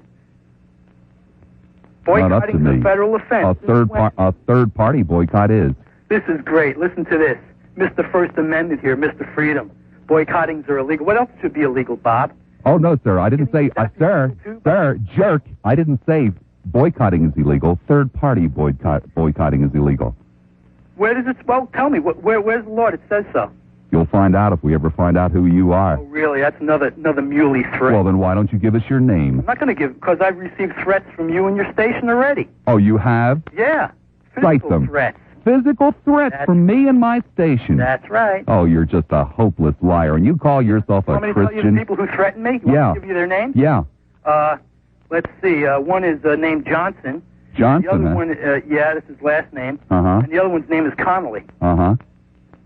How you like that, pal? Well, why don't you file charges since you've made accusations? Why? I don't need to. Oh, you don't need to? No, because I know they don't know who I am. Oh. I'm going to keep it that way. Yeah, we know who you are. You're a blatant liar. Yeah, I'm a liar. That's right. I'm a liar. Yeah. You're a liar unless and until you back up the accusations. Well, you are a liar. The party's over, pal, and you're going to have to start minding your P's and Q's. Oh, really? Respect the other people in this country who also own the public airwaves. Uh-huh. The public airwaves, not your little private party line. Uh-huh. If you want to have your little private party line, go buy yourself a cable show. Really? You liberal geeks were crying about Playboy on cable, and all you liberals were saying, well, it's not like it's being broadcast. Uh-huh. Now that obscenities are being broadcast, all you liberals wimp out and want to change the... Oh, you want to talk about wimps? You're the wimp, baby. Yeah. You're the wimp. You're the wimp who sits there anonymously making accusations that you can't back up. You're the wimp who sits there violating the federal law of this nation and won't come forward. That's right, a third-party boycott's a violation of a federal law. Pocket, pal. I don't have no license in my pocket. That's right. Yeah. You got it, baby. You gotta stop being a little more responsible with yours. Oh, really? I don't have one. I already told you that. Well, I don't need one. You know what I mean. your station. You better stop minding your P's and Q's. Well, why don't you come forward and file a formal complaint so we can get your name? Because you know what happens when we get your name, punk? That. You go to jail. I go to jail. That's really. right. Yes. Because you have advocated a third-party boycott. You see, little boy, you are so stupid. You don't quite understand what the law is. Yeah, if you want to boycott WP, if you'll shut up a second, jerk, I'll explain it to you. If you would like to boycott WPLP, that's perfectly fine. That is well within your legal rights. But when you suggest that people boycott the sponsors of WPLP, then you have committed a third-party boycott. Yeah, and I need you to tell me what statute that is, and where does it say it? You'll find out, little boy. Well, that's interesting. Since the civil rights movements of the early '60s, that was done in quite a few times. And guess what? What? We just put a tap on this call. We now know who you are. Good. Bye-bye, little boy. I ask you something, and you have to really be honest here. Did you ever catch yourself feeling a little bit bummed out that things looked like they were steering toward peace? I did. You know that little side of you that would have been embarrassed about all the stomping and yelling about George's reckless, strong-armed diplomacy. When I realize that these thoughts are there, I shake them away. That wasn't me. No. Well, it was. And I have no choice but to accept it. It is easy for me to get ticked off at all the people who don't. At all the people who don't. It is easy to get ticked off because those are the jerks that instead of accepting these painful realizations about themselves end up acting them out by supporting the war, looking for endless justification after justification for what they're doing. You know how you and I keep banging our heads against the wall trying to determine the real reason George was doing this whole thing? I don't think it had anything to do with New World Order, economics, oil, Hitler, hates, ragheads, or any of those. I think it came down to something very deeply inside George. Something like that urge for excitement that I identify with and try to shake away from my head. It's like a need to prove to yourself that your life is important and your values are important. Just thought I'd pass that along. We'll go to the telephones momentarily. 591-8900, by the way, is the telephone number. Open War Talk. Fair, very cold tonight. Tomorrow, mostly cloudy, a little bit warmer with a 40% chance of snow. An overnight low of about 0. Tomorrow's high around 23 degrees. The official temp is 12. Along the lakefront, balmy 18. Wind chill factor, by the way, something in the neighborhood of -8 degrees. WLS across the clock traffic with the ever-popular Bill Keller is next. On 312 and 708, dial 591-8900. 591-8900. Now, back to Bob Lassiter. Dalton, hi there, Dalton. You're on the air, WLS. Dalton, hi. How are you, Bob? Fine, thank you. I wonder, I've got two things I'd like to talk to you about. Number one, what can be done about the April Glasby story? How can we get it to be asked at a news conference?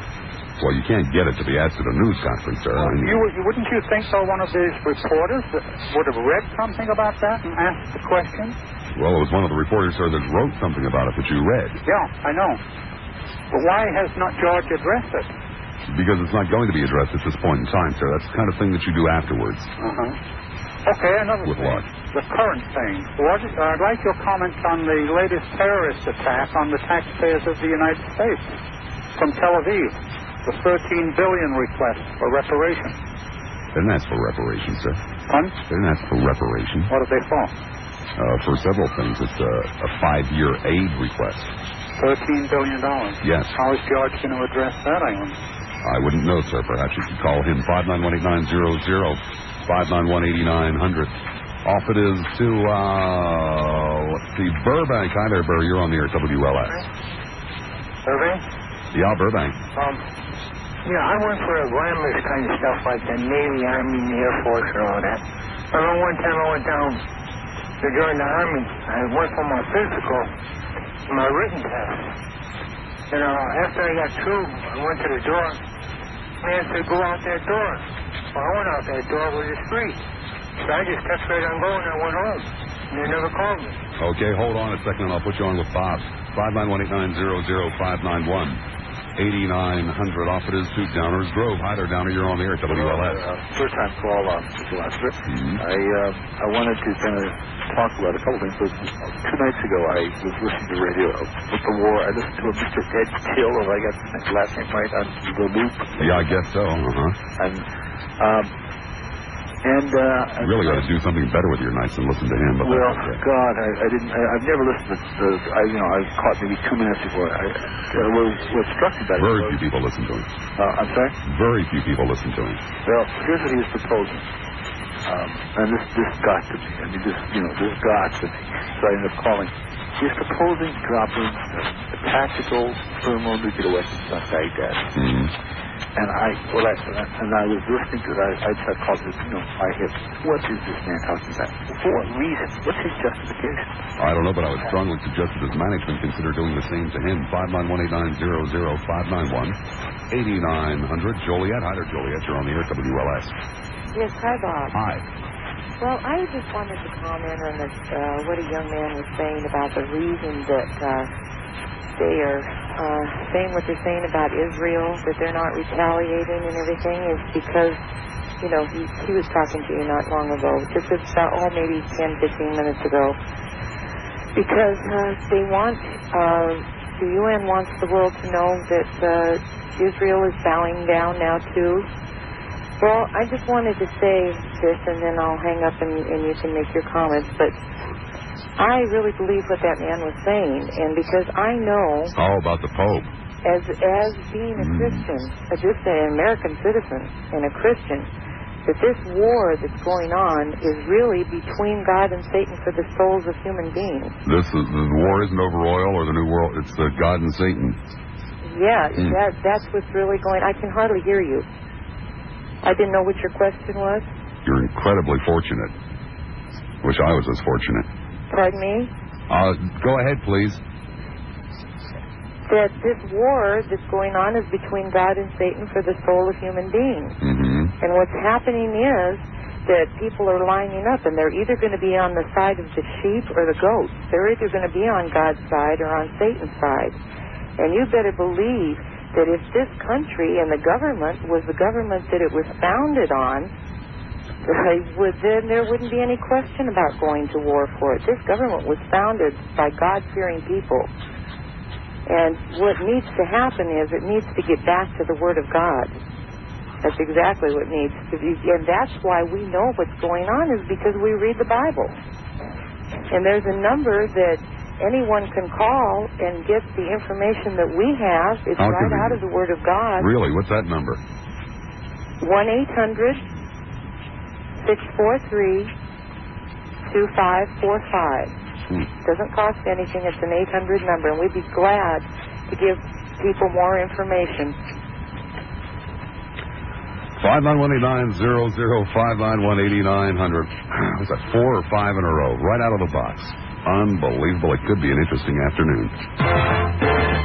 Officials in Saudi Arabia say it was a Saudi warplane that shot down 2 Iraqi jets today. I'm Jim Johnson. Here are the stories you'll be talking about on WLS Talk Radio 890. This new bulletin's at once. I'm Jim Johnson, WLS Talk Radio 890 News. When news breaks out, we break in. Now let's go back to more talk with Bob. Do I really have to? Do I really have to, Johnson? I had to hold my nose and put thumbs down a couple of times again today. Yeah, I've noticed you've really started participating in the show the last couple of days with, gestures and things of that nature. Shell shock. Towards some of the callers? Shell shock. It's a wartime response. Wartime response. Chicago News Syndrome. See you later. Okay, thank you, Johnson. Off it is to Highland Park. Hello there. Hi, you're on the air at WLS. Mr. Lassiter, how are you? Fine, thank you. It's wonderful to talk to you. I would like to shed some light on something, if I may. Especially to all the gung-ho warmongers that want to see war out there. Okay, gung-ho warmongers, listen up. Number one, are they aware of the fact that Kuwait stores oil that Texaco owns, at least 50% of it? And number two, are they also aware that George Bush is the founder of Texaco? Is that why our boys are going to die? George Bush is the founder of Texaco. That's right. That's right. I read that in Bottom Line magazine. In Bottom Line magazine. Correct. It seems to me that Texaco's been around a lot longer than George. Yep, that's what it said. Must be true then if you read it. Okay, thank you. Okay. Excuse me a second. I'm going to start making some hash marks here. This is 6 in a row. 591-8900, 591-8900. Do you like Inside Radio? Me too. I've had 6 in a row. My producer thinks that at least 3 of the following 10 calls aren't good enough to get on the air. I can't begin to imagine. I mean, if he let those 6 on, what is he keeping from us? Let's see. Off it is now to the west side. Hi there, West. You're on the air at WLS. Bob? Hi. How are you? Fine, thanks. If your goal in life is to advance yourself and make more money and have a better job, at some point, you've got to stop wishing. You've got to stop dreaming. You've got to stop fantasizing. You've got to do something about it. Years ago, there was a movie called The Graduate, and somebody took old Benjamin aside and gave him the answer to success. Plastics, the man said. Plastics. Well, maybe that was fair advice in the 1960s. Today, if they remade that movie, the answer would be computers. Computers, and especially computer networking. Novell and Microsoft offer certifications. The Novell certification is a CNE. The Microsoft certification is an MCSE. If you get one or both of those, you're pretty much set for the rest of your life. There's just a little itsy-bitsy teeny-weeny problem, and that is that the certifications are very, very difficult to come by. There is an organization, actually there are several organizations, but the one that I would recommend is called LANOP. They will not only prepare you to take the test, but they will guarantee you something that no one else will. They will guarantee that you pass every Novell and Microsoft test the very first time you take it. So continue dreaming, continue fantasizing, or give the people at LANOP a call. The telephone number is 813-354-0893. 813-354-0893. And I grabbed my A+ real quick, and then we're about halfway done. Well, we are halfway done. We're working on test number 4 of MCSE. Uh-huh. And I am more than happy, and I'm due for a raise. All right. And if you're not working, you're not looking. Well, you know, I think it goes without saying that just simply having a Novell or a Microsoft certification, just by having it, is not a guarantee. You know, you also have to have good work habits, and, you know, little things like that. Being human helps, yeah. And being human would help as well. Yeah, I mean, that guy sounded like he had his head stuck in a bottle. I mean... I'm surprised he can get a gig at McDonald's. Right. Well, that remains to be seen. Hey, well, best of luck on your tests. I'm just saying, yeah, I appreciate it. And, you know, there's plenty of work out there. Okay, Guy. Take care, man. Take care. Let's go to Cliff in Brandon. Cliff, you're on the air at 970 WFLA.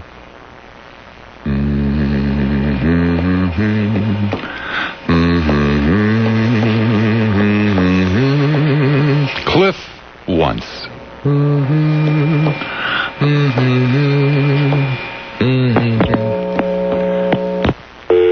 Cliff twice.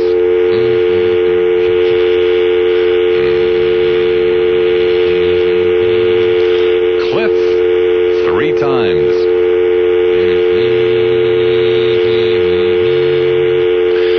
Cliff, if you don't start talking, I am going to hang up and move on.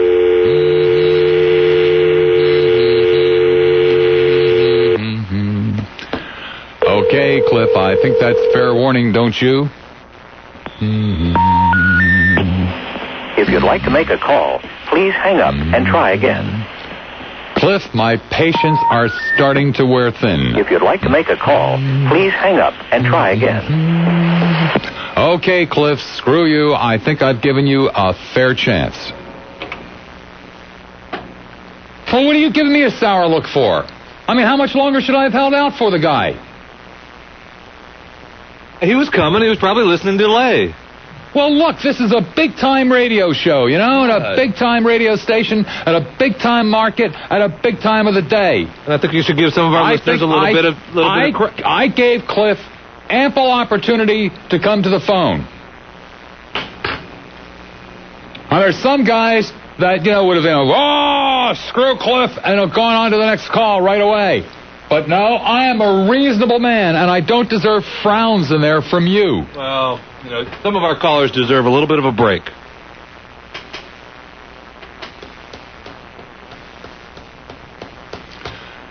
Let's go to a cell phone. Cell, you're on the air at 970 WFLA. Hey, Mr. Lassiter. Yes, sir. The treasure. Yes, I am. Yes, well, I just had a question. Sure. In the old days, I'm calling you from countryside. Hello? Yeah. Yeah, countryside. Countryside. Anyway, in the old days, you would always say, if someone called from St. Petersburg, you would say, hello, Saint. Right. How are you? And then, the conversation would begin. Well, I'm calling from countryside, and I was just wondering, what would you say to someone calling from countryside? Country. Hi, you're on there at 970 WFLA. Okay. Have you ever heard yourself on a Bose radio? No. Well, it's incredible. Your voice, resonates. You can hear it from outside the house on a Bose radio. Well, maybe if you turn the volume down a little bit, Well, you'd never want to do that. Oh, well, you're right. That's foolish me for saying that. Of course, you never want to turn the volume down. You are the treasure, Bob. Thank you, dude. Thank you very much. I appreciate it. Bye. Now, you see, I was renowned for doing that. And right before I left here to go to Chicago, Mike Serio was my board op, and for some reason I said, let's mix it up today, because I never had the names written down. It was just the town. That's all I would ever request from the board op. And so right before I left, I went to names. And for all practical purposes, since I've been back, I have meant 1,000,000 times to tell the board operator, don't put the names up there, just the town. Because I am a creature of habit, and if I look down on the screen and there's a name, I will read it. If there wasn't a name, I would have no choice. And I just always thought it sounded stupid, saying, Clearwater, you're on the air. I thought, break it up a little bit, and, hey, Clear, you're on the air. Jeffy, stop writing down the names. Unless I have to know who it is. Well, I like like Jockstrap Guy or something like that. I kind of like the names. Jeffy, do you have the official station log in front of you? Do you have that there for your reference? I do. What's it say at the top of the page? Clear channel. Hey, right here it says Bob Lassiter. Bob Lassiter Show. It doesn't say show, it just says Bob Lassiter. Stop writing the names on the screen. We'll go back to the way it used to be. That was the best way anyway. Sometimes the way it used to be isn't always the best. Give me an example. I rest my case. 6:47 is the time. So can we expect a movement toward organized labor starting tomorrow? Why, of course not. Are we disappointed about that? Well, yes and no. We don't do this show to try to change people's minds. We don't do this show to try to bring about improvement. We do the show for the benefit of the relative handful of people who listen to what is actually said and sit back in amusement. That's what we do this show for. It's the only thing we've ever done the show for. How can you reason with people to do things that are in their own best interest? In this particular case, talking about organized labor. Literally, not virtually, literally, every benefit that you as a worker enjoy is as a direct result of organized labor. You think your employer enjoys paying you for 2 or 3 or 4 weeks a year not to show up?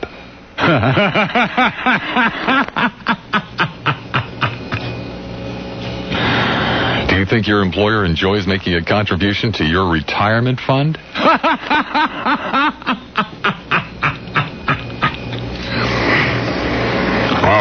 Mugwump, that pretty much wraps up this board meeting. Mr. Mugwump, sir, before we go, I don't think we're giving enough money to our employees towards their retirement.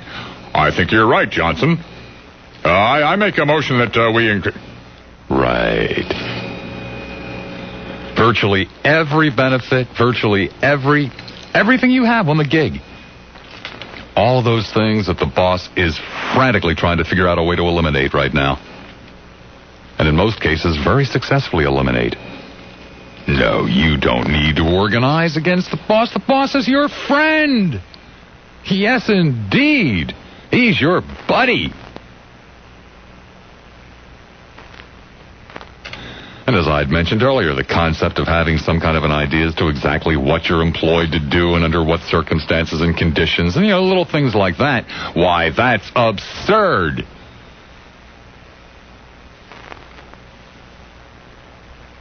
So, no, we don't expect any changes starting tomorrow. Actually, it'll probably get worse. As I said, we only do this show for the benefit of the handful of people who actually listen to what you say and are terribly, terribly amused by it. Somebody to talk to, so I called. And the situation is this. I'm a black female, and I'm dating a white guy. And my parents really don't approve. Okay? They just really don't like it at all. As a matter of fact, they, not really ordered me not to see him, but they just really don't want me to see him. They're very, disappointed and everything like that. And they are supporting my education. I'm a 20-year-old senior business major. I could, live with that. I know, parents, sometimes it takes them a while to get used to things. But the problem is that I'm pregnant. And my girlfriends are telling me to get an abortion and stuff like that. And I really don't believe in it. And when my parents find out, they're going to just really hit the wall. And I'm just so, I'm grown, kind of, I'm 20, but I'm just so afraid. And I don't believe in abortion. And the guy, he wants us to get married, but I'm not ready for marriage. And I don't think at 20 you are either. But you're not ready for motherhood either. No, I'm not, but I don't believe in abortion either. I either. understand. Well, first of all, concerning your parents, you're probably right when you tell them they're going to be angry for, 15 minutes or 2 days or whatever it is. But you've got to understand, and you've got to have a little bit of faith in them. You are their child. You will always be their child, and there's damned little that you can do that will ever destroy their love for you. They might get angry with you, but there's nothing that you can really do that will destroy that love. And even though they will vent a little steam in all probability, it shouldn't take them too long before they start to calm down and say, hey, look, we're all on this boat together. We've got to do what is absolutely best. Well, what happens after I have the baby and the daddy comes by to visit? Hopefully we'll still be seeing each other. It's going to be more then. So then now, how are they going to react? They just really don't like the idea. They didn't even give him a chance as a person. Why don't they like the idea? What reason do they give to you? Because they don't believe it's real. We're just experimenting because it's the curiosity of the different races and things like that. They don't believe it's real and it could last. They went through a time when there was a lot of prejudice and bigotry, and I guess they haven't forgiven or forgotten. So, well, as much as I hate to admit it, there's a great deal of truth in what they say. It is interracial marriages, interracial relationships are very difficult to deal with. It puts an extra added burden on a relationship, and the relationship is tough enough as it is. It takes two very, very strong individuals to live in a world where people stick their noses into things that really aren't any of their business. And your parents want you to have the easiest time in life that you can possibly have. You've got to understand that. That's what they brought you into the world for. But we love each other. We really do. He's my best friend, and I believe it's real. I know they know more than I do, but I feel that I'm somewhat of an adult. I don't understand it. Well, you are, and you're going to become an adult a hell of a lot faster than you'd planned on. I know, so they need to try to make things, they don't need to try to make things a little bit easier, but I don't need any added stress and pressures from them. Not at all. What you've got to do, and this isn't going to be easy, but it's the best advice I can give you. And, I've been around for 43 years, which is starting, to be a lot of years, and I've been to the county fair even twice now. What you've got to do is not worry about, when the daddy wants to come by and visit after the baby is born. You've got to take this day by day. There are a couple of things that you have to do. First of all, you have disappointed your parents, okay? And you have to understand that you've disappointed them. You have, in essence, disappointed society. You've done what you're not supposed to do. But that's okay. We'll pick up from where we are. You've got to prove to your parents, reprove to your parents that that you are willing, or not willing, that you are deserving of their respect and trust. You know, you've got to reprove that to them. But you've also got to prove to them that you love them. You have to prove to them that you do respect them, and that even though a quote-unquote mistake has been made, and I do put that word in quote, right, that you're prepared to do whatever you have to do to make it whole for all parties concerned, to provide the best possible care for that new little baby that's going to be coming along. And you're going to have to say to your parents, again, on a day-by-day basis, trust me on this one. Maybe I'm making a mistake, maybe I'm not making a mistake, but trust me on this one with the baby, trust me on this one with the guy, with the father involved here. I'm confused, I'm scared, I don't know what's going to happen, I can understand your anger. Let's see if we can't, you know, rather than just be mad at each other, let's see if we can't work it out day by day. Okay. That's the best advice I could give you. Okay, well, I appreciate talking with you. Like I said, I didn't have anywhere else to go. So maybe I'll tell them tonight. I don't know. I have to get enough courage. Well, the sooner you tell them, the better. You know, don't go rushing into it, because you've got to be real careful with your words now. You have to convey love and understanding and ask for the same in return. As you know, you've got to let them know that you are aware of the fact you have disappointed them, but you know, we still have to go on with life here, and this is a family, and we have to keep it a family. So let's work it out. Okay, Bob. Thank you very much. Thank you very much. Okay, bye. Bye-bye. In the news at 6, efforts to keep the peace in Tarpon Springs. WFLA. Oh, hello, Bob. Hi. There are a couple of questions. I was wondering why you didn't ask the young lady who was just on the phone about like her what? pregnancy. Yeah. Well, one, as a 20-year-old, I assume, college student, she said she was taking a financial course. Didn't she ever hear of the word condom? I don't know, ma'am. Number one. What difference does it make? She's already pregnant. Well, it does make a lot of difference. Well, it makes a difference the next time, ma'am, but right now her problem is that she's pregnant. I hope there's never a next time. She would be terribly stupid to be putting herself in the same circumstance. Did you ever call up a farmer, you know, after he'd lost his horse and suggest to him that he lock his barn door? These things are being broadcast everywhere. If they don't hear that word once, they hear it a million times everywhere. Secondly, I don't think she has the right to assume that her parents are going to bring up that child. She says when he comes by after the baby is born, is she going to do anything about contributing toward the support of this child? Is I don't he know, going ma'am. to Why do the hell? anything? Yeah, You were constantly keeping her in the present. She's got a lot to think about. What and I skin think is it off of your nose, madam? Who the it's hell a lot of skin off my nose, because I know that if my daughter brought home holier than you're darn tootin'. You evaded the most listen to somebody else's troubles on the talk radio station, for God's sake. Who the hell are you? Clearwater, you're on the air at 970 WFLA. Welcome, Bob. Welcome to my world. Anything else aside from that, Clearwater? Well, I just wanted to say I'm very unhappy that you no longer have me on your station. Oh, what's that supposed to mean, Clear? Well, I understand our contract ran out, and I just wanted to call you and just say that you are always one of my favorite talk show hosts. Well, what contract, Clear? Well, you know, the contract for us and TalkNet, or for TalkNet in your station. Oh, I see. You're supposed to be Bruce Williams. And I just wanted to call up and say, welcome to my world. Okay. Off it is not a Tampa. You're on the pity-poo, pity-poo. That does smart. But there's always Largo. Larg, you're on the air at 970 WFLA. Bob, I heard the end of your talk with a young woman who's pregnant. That was just so feeling and so caring on your part. Thank you. Well, it's best advice I know how to give, you know. Well, I mean, I thought it was great. I'm way beyond the stage of being pregnant, but I just thought the way you handled it was just so feeling. I like you and I don't like you, you know, but this was a great show.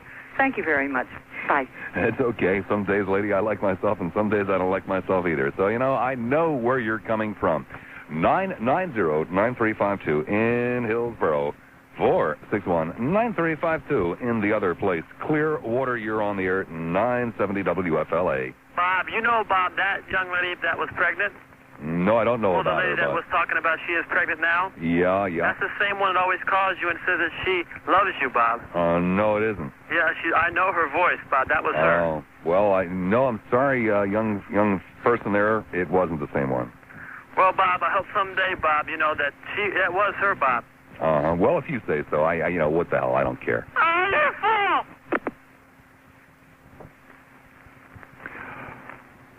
It is such a remarkable world that we live in. In the last 15 minutes, we had a young woman call who was pregnant, and we talked with her, and then almost immediately after that, we had a bitter old woman call who was going to stick her nose into somebody else's life, somebody's life that she knows utterly nothing about, someone that she knows utterly nothing about. And then we have a young white bigot who, again, is going to jump in on somebody else's tragedy with his own demented, warped sense of humor and try to make some kind of connection, some type of warped connection between the caller and myself. Again, not knowing anything at all, because, you see, none of this is real to you people. That's the whole damn problem. You people don't live in a real world. It's just a world of voices on the telephone, voices on the radio, little images on the picture screen in your living room or the big screen down there at the movie theater. You live in a world that isn't real. There will be more reality, like it or not, tomorrow at 3 o'clock. See you then.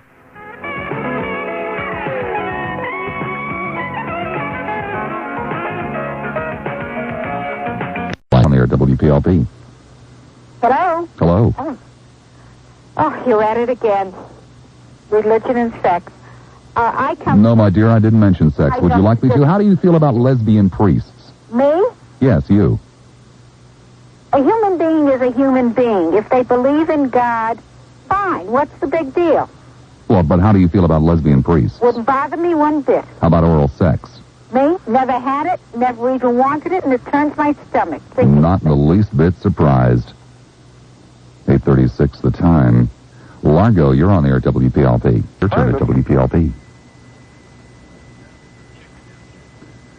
Chicken out, Tampa? Hello? Hello. This is Bob. I listen to you every single night. Thank you. And, I don't know. I think that you're trying to convince everybody to believe there's no God. Because you don't believe it, evidently. But, you know, you have... No, ma'am, I'm just asking people to think about the absurdity of much of which they believe, which has nothing whatsoever to do with whether or not there is a God, does it? Which has nothing whatsoever to do with whether or not there is a God, does it? You listen to everybody... Which has nothing whatsoever to do with whether or not there is a God, does it? Which has nothing whatsoever to do with whether or not there is a God, does it? You know, Which has nothing whatsoever to do with whether or not there is a God, does it? Goodbye. Tampa, you're on the air at WPLP. You're on the air at WPLP. I just want to know why you're so angry. Why I'm angry? Because I don't suffer fools very well, that's why. Now, did you wish to take part in the conversation, or is that all you had to say? That's all I had to say. Figures. Clearwater, you're on the air. Can I tell you about how God answered a prayer for me? Sure. Sure. In October 1925, in October 1985, excuse me, watching Channel 22 during their October telethon, I called in one evening on the 25th of October, 1985, and pledged by faith, because I didn't have any money, $1,000. Right, I know I've heard the story a dozen times from you, and lo and behold, you thought you won a Corvette from Q105. You didn't win a Corvette from Q105, so they offered you $1,000 instead, and you sent the $1,000 to Channel 22. No, that's totally wrong. Oh. Must have me mixed up with somebody else. But anyway, within a month, the next month, which was November of 85, I won not 900, not 100, but I won $1,000 from WWBA. Now, you might say, well, that was totally, a coincidence. That's right. I'll tell you another occasion. No. You proved to me how that was God answering prayer. How do I prove that? Yes. Well? How do you prove that? I can only believe by faith. Oh, I see. You can believe, but you can't prove. No, you can think. You can hope that it was God answering a prayer, but you can't prove it. Well, I can give you other examples. Sure you can. But you can't prove any of them. This was an act of faith on my part it didn't have anything to do with prayer, but it was by faith that another thing happened to me. I wrote a letter back in I believe it was 81, to the PTL Club for a Bible. They said if anyone would like a Bible, please write in and you can have one free. So I wrote a letter, believe it or not, to the PTL Club asking for a free Bible. And then I reread the letter, and I thought it was sort of corny, you know, it sounded sort of stupid. So I put the letter away in my drawer, and a few days later, it might have been a week later, I got a call from a friend who used to work with my mother at this dental office. And we got to talking, and I told her that I had written this letter and that I refused to mail it because it sounded so stupid. Well, she had a brand new PTL Bible, and she said she would be more than happy to mail it to me, and I have that Bible right now. Isn't that miraculous?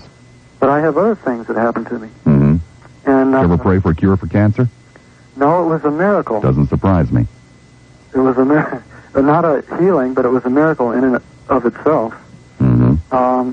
About 23 years ago, I was operating my friend's motorcycle. Fascinating stories. I can hear radios clicking off all over town. Go ahead. Okay. It was about 23 years ago, during the summer, in northern Clearwater. I was driving my friend's motorcycle for the first time out on the open road. Usually he let me just drive it around my neighborhood, but this time I'm out on the open road with him on the back, and we were in northern Clearwater, and I was following traffic, and I was supposed to make a sharp left, going about 35 miles an hour, and instead of making the sharp left, I panicked and went straight off the road towards a drainage ditch with a high embankment right behind that, and a fenced-in barbed wire pasture.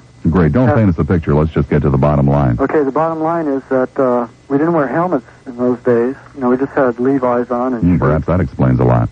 And we hit this ditch doing about 35 miles an hour, maybe 30 miles an hour. And the motorcycle, I blacked out, and the motorcycle was laying straddled straight up and down on the handlebars and the rear seat, on the seat. I was running in third gear. My friend was on one side of the motorcycle, and I was on the other. We were both, somebody had picked us up and sat us down on our bottoms.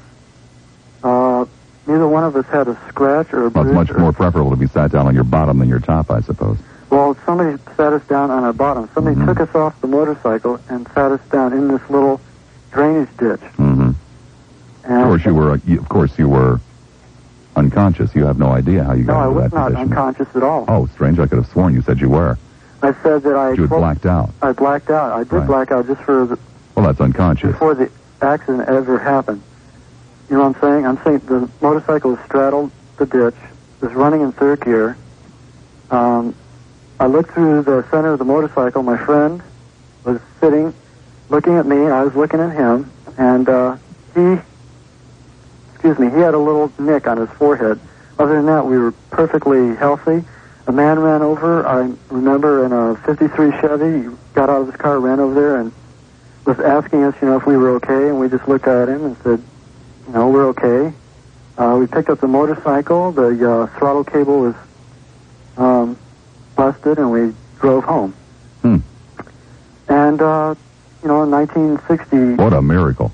In 1968 and 69, I was in Vietnam in a infantry company. I'm afraid I don't have enough time to listen to your tales of woe. Well, it's not a tale of woe. Well, I've already gone 6 minutes with you. Real.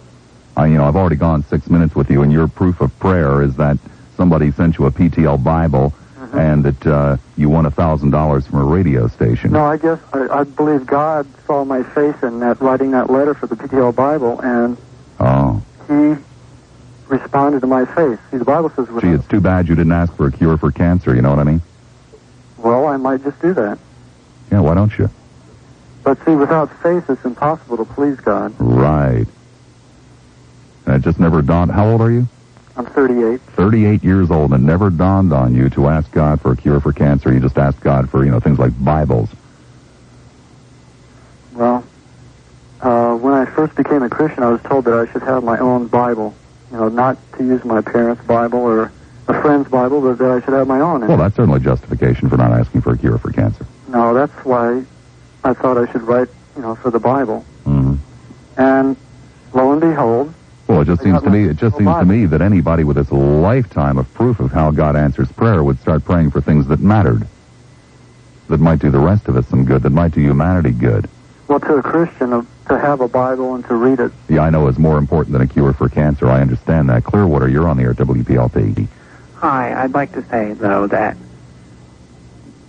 everything is pro-choice, not pro-choice. You have a choice, and if you choose God, fine. If you choose nothing, fine. If you choose Satan, that's fine, too. Well, then, does God or does not? Does God, shut up! Does God or does not God? Oh, I see. You couldn't take part in the conversation. What a pity. Couldn't take part in the conversation because you don't have a brain. Clearwater, you're on the air at WPLP. Okay, I have a friend. She goes to the Calvary Crossroads Church, and they do hands-on healing services. Okay? Mm-hmm. And she was a witness to 2 people getting hands-on cured of cancer through prayer. Really? Did she have any foreknowledge before the service that these people actually had cancer? I don't know. Well, of course you know that she didn't. 2 separate doctors confirmed each case. Really? Miraculously healed. Amazing. That just never seems to make the newspapers or the medical journals. Because it's not very interesting. Oh. Well, first of all, it's not proof of a prayer being answered, is it? Yes, it is. No, it's not. All it is something that we can't explain. It is proof of prayer being... No, it's not. All it is something that we cannot explain. They were laying in bed at home? It's just proof of something that we cannot explain. That's all. Well... There are lots of things that we cannot explain in this world. This is true. And besides, virtually all of us accept the simple fact that there are times when you can will yourself better. Instantly? Uh-huh. All right. Now I have a question. What do you mean instantly? What do you mean instantly? Do they have an x-ray machine there at the church with the doctors? I don't know. I wasn't there. I don't go to that church. I see. You weren't there, but you're going to offer testimony anyway. Yes. I see.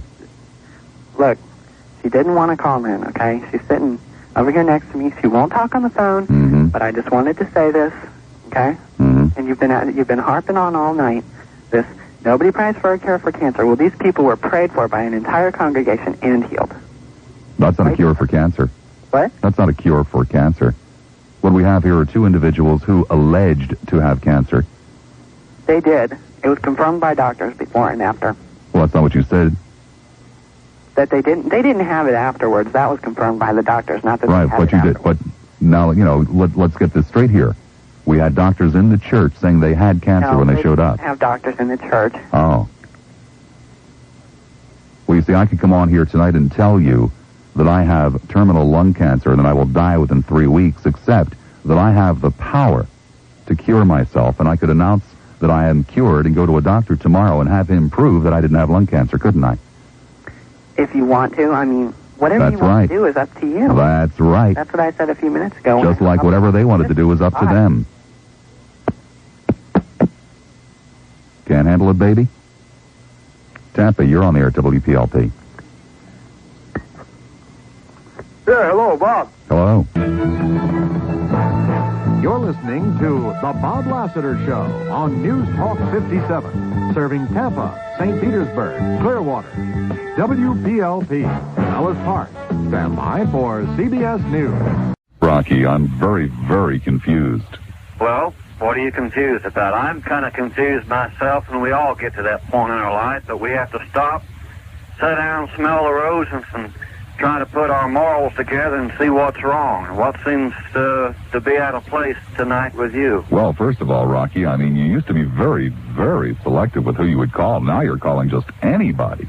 Well, I'm going to become more selective to who I call again. Why is that? Because I have come across some very, very rude people. No. You know, I called Jack Wheeler the other day. Who? This guy that comes on before you. Oh. I won't mention his name again. Trying to have a nice little discussion with a man. What does he tell me to do? Swallow razor blade. No. Now, to me, that's not very nice. I tried to call in to have a nice conversation with this person, and he makes a blatant statement like this. Then I call this other guy over here called Sick Norman, and he makes a very outlandish type of monstrous outrage towards me. What did he say? He called me a scumbag. A scumbag? That's right. Gee, some people just don't appreciate good callers. I'm not too concerned about what Sick Norman says or does. I ain't never calling that freak. I ain't listening to his show. That's it. Forget about that fat boy.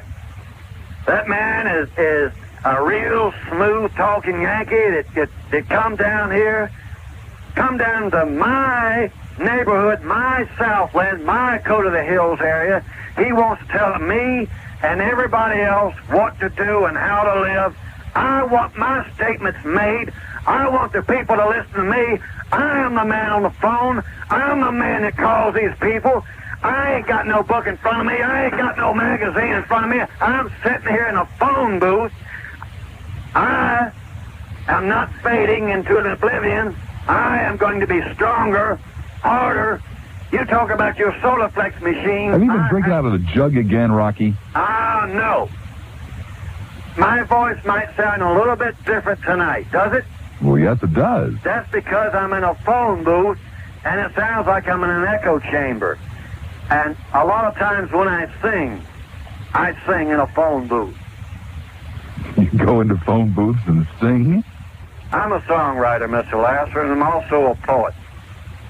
I'm also a person that cares more about people out here than the people that call in and that say Rocky's a bum. He hates everybody. I don't hate everybody.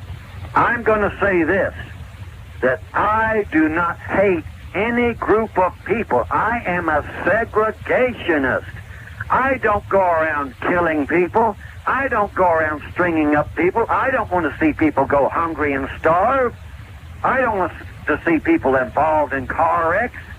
But I don't want to see integration. I don't want to see mixed marriages, because this is deploying and depleting our nation and the whole continent. That's why we have the problems that we do today. We are losing our pedigreedness. I have not mellowed 1 inch on this situation, but I've been in the Klan since 1972. I thought a bit about getting out of the Klan a week after I got into it, because I said to myself, have you done the right thing? How is this going to affect your life? How is this going to affect your future? How is this going to affect your country, your neighbor, your church? Don't you care about these people? And I've got to say to myself, is it a lost cause? Am I in an organization that's going to get absolutely nothing done? Is it too futile? Do I have too many people against me? Is my own people, my own destiny, is an oblivion building block that has been crushed and fallen by little children and have pushed and pushed on this wall till it does not stand as strong as it used to be. Here I am standing on my own 2 feet, wiping the sweat off my brow, trying to get the message across. Why don't these people out here listening to me try to understand? Don't shake your head. Don't get hysterical. Just keep calm and try to listen to what I'm trying to say. Can you imagine this? Sitting under a magnolia tree, in your rocking chair, with the old bloodhound on the porch with your Model A or Model T sitting out there. Maybe you got your old wooden boat out there and you're minding your own business. In my neighborhood, it would have been more like sitting on an aluminum chair underneath a holly tree with a French poodle, but, you know, that's to each his own, now, from different parts of the country. I'm not into the French poodle, okay? I'm not into the French poodle. I mean, that's okay. I personally like beagles, and I like Rottweilers. You know, my dog, my Rottweiler, I shot him. And I shot him shot your dog? I shot him by accident. By accident? Well, that's good. Well, I didn't mean... Well, not that you shot your dog. That's not what's good. But if you're going to shoot your dog, to shoot him by accident is better than deliberately. Well, he didn't... I hit him pretty good. I hit him with a .44. Uh-huh. And it was kind of an accident. Kind of an accident? Yeah, it was kind of an accident. How can it be kind of an accident to shoot your dog?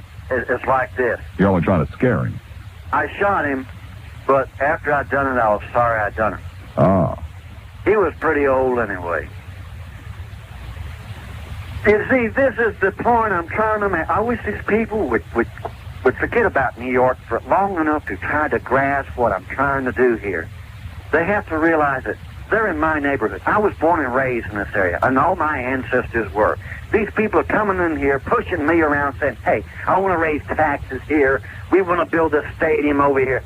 We don't want that. Us good old boys, we want our pickup trucks. We want our Magnums. We want our blonde, blue-eyed women, and maybe a little snort of Jack Daniels every once in a while. I heard on the radio today that they're going to have to cut the water down. The bridges are falling down because the Yankees come down here. They don't know how to build a bridge. Now they're all falling down. And now they've realized that the Yankees can't even build a bridge, so they got to go to France and get them to build bridges. They got to get them from Romania and build bridges. Because we ain't got nobody left here that wants to work for an honest day's living. It's too hot for them. They spend all the money on beer. All the roads. I don't care how many marshmallows a man eats. I don't care how many Ritz crackers these Yankees come in and buy these stores. They ain't supporting me. Yankees are known to eat marshmallows? They eat marshmallows like they're going out of style. They do? They eat them like crazy. Very rarely do you see a Confederate going in a grocery store and buying marshmallows. You won't see me buying no moon pies and RC Cola. I won't do it, and I ain't buying no more Pepsi either. Now, I'll drink a Coke, but I'm not buying no Pepsi, and I think you can figure that one out why. No, I can't. I tell you, because Michael Jackson is behind that. He's up there buying and selling all this, advertising all this Pepsi. Well, wait a second, don't they have Lionel... a whole lot of difference in Coke and Pepsi. But if I want to drink a Coke, they ain't going to put it on the TV. But Rocky... Go ahead. I'm listening to you. I think that Coke hired Lionel Richie. If he does, it's too bad, because I'll boycott both of them. I'll go to Sprite. I'll go to 7-Up. I'll make my own brew. Well, don't you remember the guy, for 7-Up, with that black man with a bald head?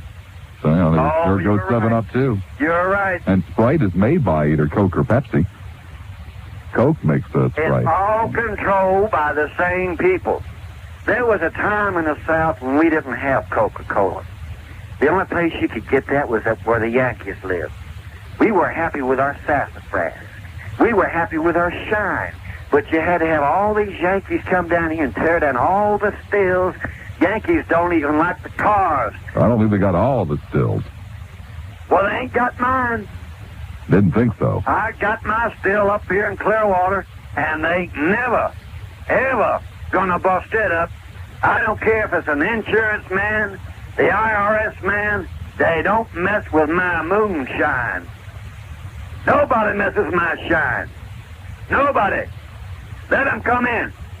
I got a 12-gauge double-barrel half sawed-off shotgun, and anybody that messes with me or my organization or my family is in trouble. I'm from the old school. I'm not a liberal. I am not a liberal. I didn't think so. And I ain't a I thought that was all an act. I ain't a Yankee. I got a Confederate flag. I won't even fly this Union flag on a holiday. I'll fly a Confederate flag, and if my neighbors don't like it, that's too bad. Yes, he's endorsing a funeral parlor. At least he was. Isn't that right? Anyway, I am so delighted that you're back in the Chicago area. Well, I am too. Well, no, I'm sorry, I didn't say that, because you have to do before. But I am so delighted that you and Mary and Sophie are in Sophie is currently living with Mary's sister in Davenport. Oh, how come? Because it worked out that way. Hey, guess what? I told you sometime. Someday Sophie can come home. You know what else? Sophie had a dog, by the way, for those people who don't know that the dog is Sophie. Come celebrate the I want to take my wedding ring. Huh? You just tell the other people Sophie wants to take my wedding ring. Remember that? So do I. 3 weeks. Yeah. Someday, in the near future. Okay. Just you and Mary. No Sophie, huh? No Sophie right now. Oh, I missed that. Anyway, I love you. I think you're fantastic. And I know two people that I'm sure think you're terrible. Another terrible, and the other Steve Jennings. Thank you. Well, take care. Well, hey, love, I'm here now and I can listen to you. But I'm sure that they miss you terribly. They do. But Don't you remember the day you left and DJ was fine? oh yeah, I remember that. And DJ was fine? Yeah. A lot of people were crying. I'm sure they were, and I can say, Florida, I'm glad that I came here first and my father shortly afterwards. Thank you very much. Okay. Appreciate it. Bye. Bye.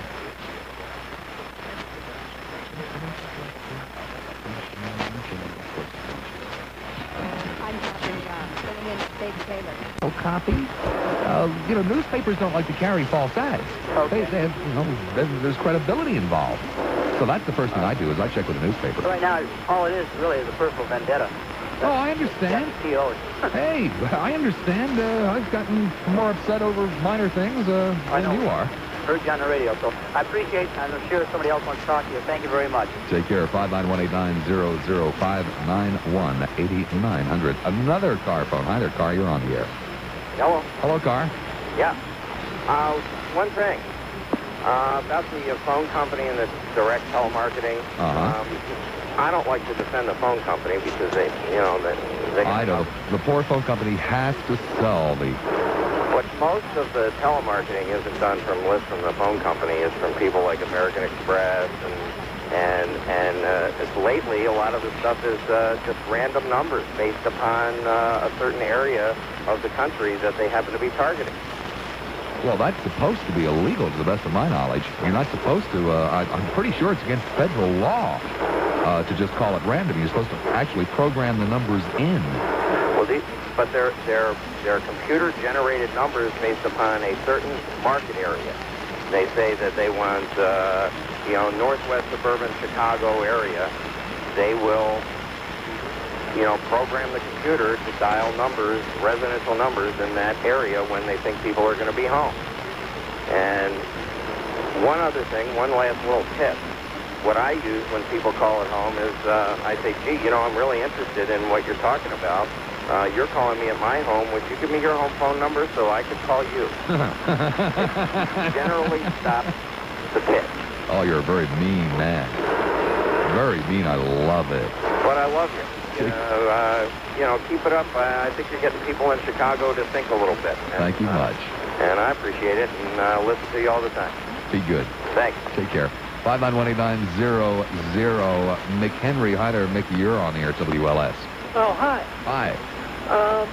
A long time ago when I was a stand-up comedian, there was this guy who used to hang around the nightclub that we worked at all the time.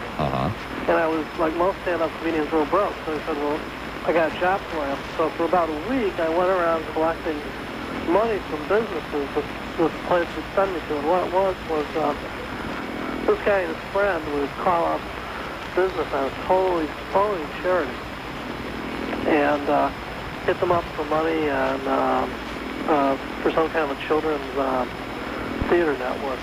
And it just didn't exist at all. When I found out it didn't exist, I quit. But it was just a total fabrication. These guys would come up with a new fabrication and get a new telephone number every couple of weeks, I guess. Well, the real problem are the legitimate organizations for which they theoretically raise funds and take an incredible amount of money out of and never disclose it to the poor slobs who are giving the money. Yeah, that's right. About your poll, Yeah. I would kind of let that lady continue calling. Another one. My God, it's 5-1. Another, it's too bad, because in a sense she's probably an alcoholic, so it's probably taking advantage of her. But maybe your daughter will get her some help. Yeah, I hadn't thought of it that way, right. The other lady I like a lot is the one who you let co-host the show with you a few weeks ago. Oh, yeah, she hasn't called back. Oh, yeah, she called me today. She did? Yeah. Oh, I didn't recognize her. Yeah. Oh, I enjoy her a lot because, she's at least, she's not chemically addicted, and I'm sure that... Yeah, but she lost really big because we did the poll on her, too. No one did. And the person who was talking about people crying when you left Florida, I bet the person who cried the most was your boss. You're terrific, Ken. No, they're crying now. They were glad to get rid of me then. Anyway, well, thanks a lot. It's good talking to you. Be good. 591-8900. These people were so tacky that I worked for. When I left, they posted a memo it wasn't they, it was the operations manager who got fired shortly thereafter, although not for the memo, to the best of my knowledge, saying that there was now an opening at the station for a prima donna, and that you should have to wear a lot of tacky jewelry in order to get the job. And it's a very, very pleasant situation. Display and Zidus, you're on the air at WLS. Yes, hello, Bob. Hi there. Yes. Oops, excuse me, it's after 6:56. I have to cup my hands over my mouth now. Go ahead, please. Good enough for me. They've got laws against trying to sell cigarettes on the TV and air. And, they've got some legislation against selling other products like liquor over the air. Now, is there anything in the books that's pending that perhaps they'd be working towards legislation against solicitation over the phone? They're trying to sell something, okay, fine, but put a ban on where they can sell it. And in this case, the ban would be my personal phone. Well, not to the best of my knowledge, but I just don't understand why there isn't. I mean, have you ever heard anybody say, oh, boy, I just really love to get those calls. I find them so interesting. There's probably somebody out there who lives under a rock who would say that. I don't understand why there isn't legislation pending. Well, you had a call earlier that suggested just putting the phone down, and it started me thinking, if I have to live with this, well, maybe let's make a game out of it and try to harass these solicitors. Yeah, but who are you really hurting if you put the phone down? You're possibly missing important calls yourself. That's just one idea. I just wonder if any of your other listeners have any unique and novel ideas that would make having to deal with these solicitors, less painful. Well, I don't know if you were around on the first part of the show, but we had some guy on that wanted to go around giving lobotomies to criminals. I know. Perhaps we should give lobotomies to people who take out business licenses for telemarketing firms. No, I missed that one. Well, anyway, that was my point. First of all, is there any kind of legislation? Not to the best of my knowledge. Well, I'd sure like to see it going. So would I. Yeah. Well, thanks for listening. Thank you. Bye. There we go again. See, it just becomes such instinct. I should not be giving you the telephone number. What do you mean, yes? Look at the time. Well, you want me to solicit calls for Eddie? Well, not the Bob Lassiter show's not going to continue. Well, you could I'm help going out. home. You could help a guy. Well, I'm going to have dinner with Muffy. All right, do what you want. I've got nothing against Eddie. It's just, This is Cloud my Heavy. contract says 4 hours a day between the hours. Well, actually, it says between the hours of noon and 7 p.m., but... Well, this is exciting, though. I'm back in the back room watching Ed Vidoliak work in the back room, only now he's working for WLS Talk Radio, and I'm hearing all the inside deals and how they talk behind the scenes and who's winning, how many votes, and what it means. Pretty interesting, pretty heady stuff back there. I'll see you tomorrow. Fast Eddie will be along momentarily. They said, oh. And I said, the language in my contract, it has to be cleaned up. As an example, my duties are those of a staff announcer. What the hell does that mean? Well, what it means is they could make me, do things like write copy, do production and so forth and so on. Not that they do, they don't, but they could. If they wanted to make my life miserable, they could make me work 8 hours a day doing all kinds of crap around here. And I said, that language has to be cleared up. And they said, oh. And I said, there's something else that I want. Actually, there were two other things that I wanted. One was that if I receive an offer for at least 125% of my annual compensation, I am free and clear and I'm out of here. And they said, oh. Well, we could do that except for certain markets. Yeah, because, not in some markets, it would be, Facebook, or we don't own stations. Facebook, that would be okay. And I said, there's one other thing I want. I said, I'm not a piece of furniture. I am not a tape recorder or anything like that. I'm a human being.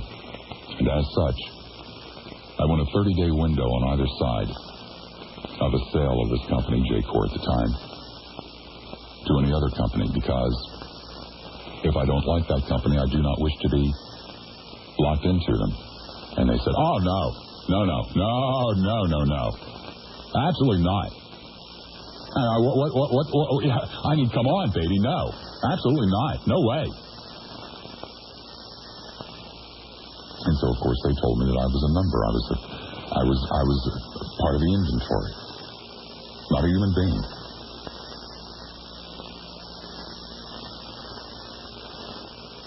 I'm tired of it. Everybody's treated this way. I mean, I'm just telling you this story because it's my story, but it's your story, too. It's everyone's story today. Oh, by the way, remember that waiver? That binding arbitration? Excuse me. They reserve for themselves the right to sue me.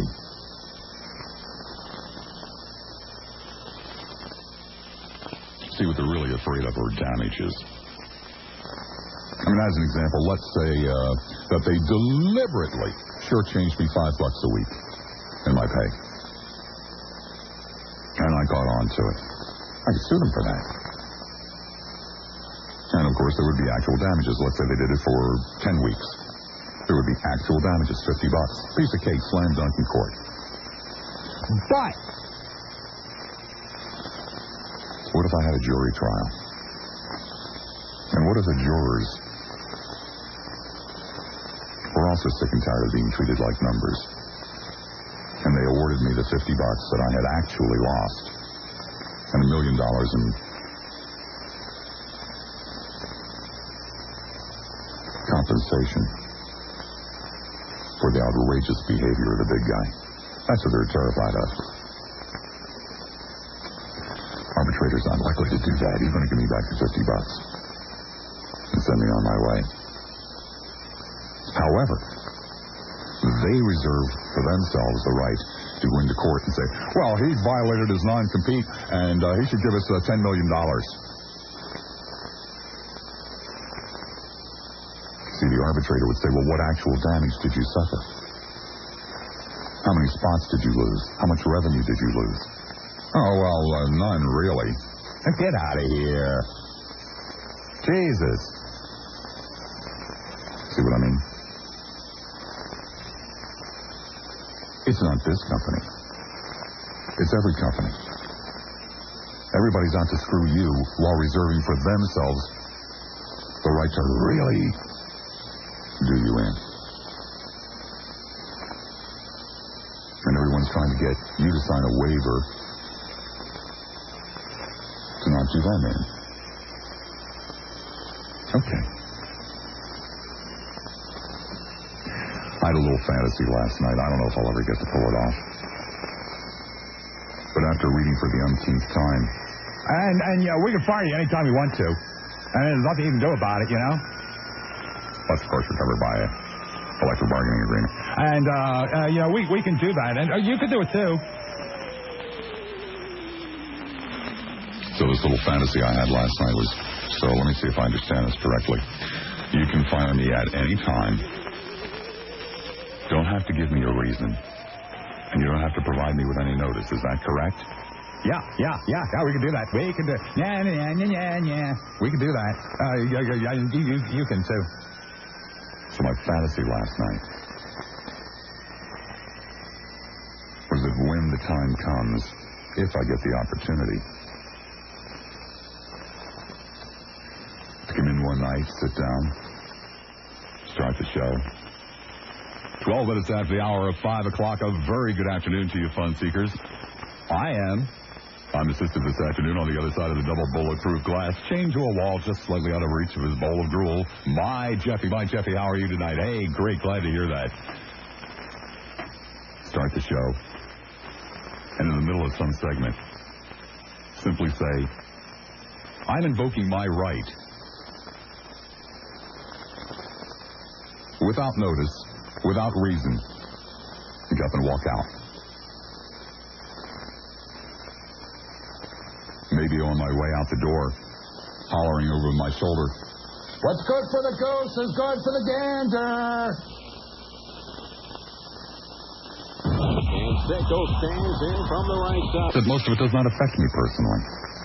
It's the entire atmosphere of the world that I live in. I'm just having an incredibly difficult time dealing with it. I'm having an incredibly difficult time dealing with people that come to my house and say, oh, yeah. Just give me $30. I can make this lawn all better. Knowing full well that they can't. I'm incredibly devastated and tired of dealing with things like the woman that cut my hair for 5 frickin' years. Just never showed up again. Never said, screw you, bye, I don't want to do this anymore. I'm incredibly tired of receiving solicitations in the mail that assume I'm an asshole and an idiot. I'm incredibly tired of being treated like a number. I'm incredibly tired of having my intelligence constantly insulted. I'm incredibly tired of being told that I'm not trusted. That I have to prove myself to the people that I've put my life in their hands. I'm incredibly tired of all of this. I'm mad as hell. And I still have to take it. It bums me out big time.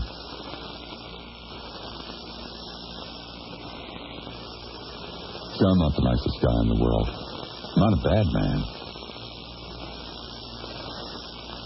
But I'm not likely to stand there and engage in phony baloney. Hi, how are you?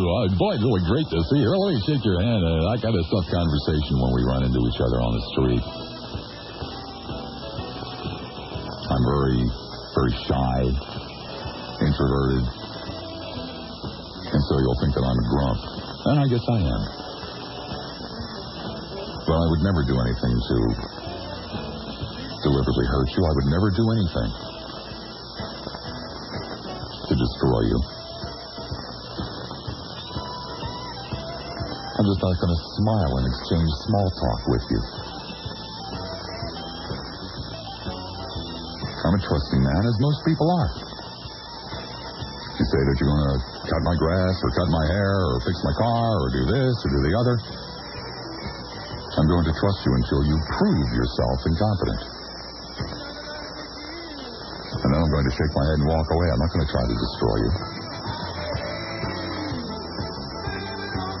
I'll mutter a few foul words under my breath and go on with my life. Chalk it up to experience.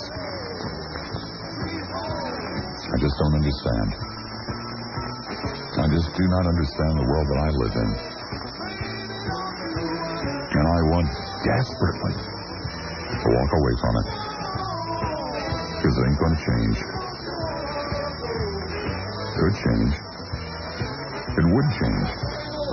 If you and I did something about it. But we're not going to. We're not going to.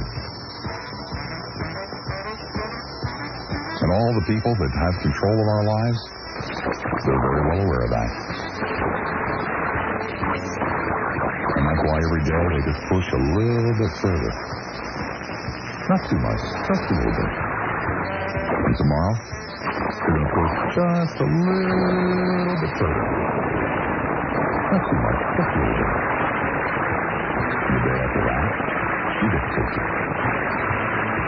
Because they know that you and I aren't going to push back. We'll go home and bitch to our wives about it. Or to our husbands. Or to the dog or the cat.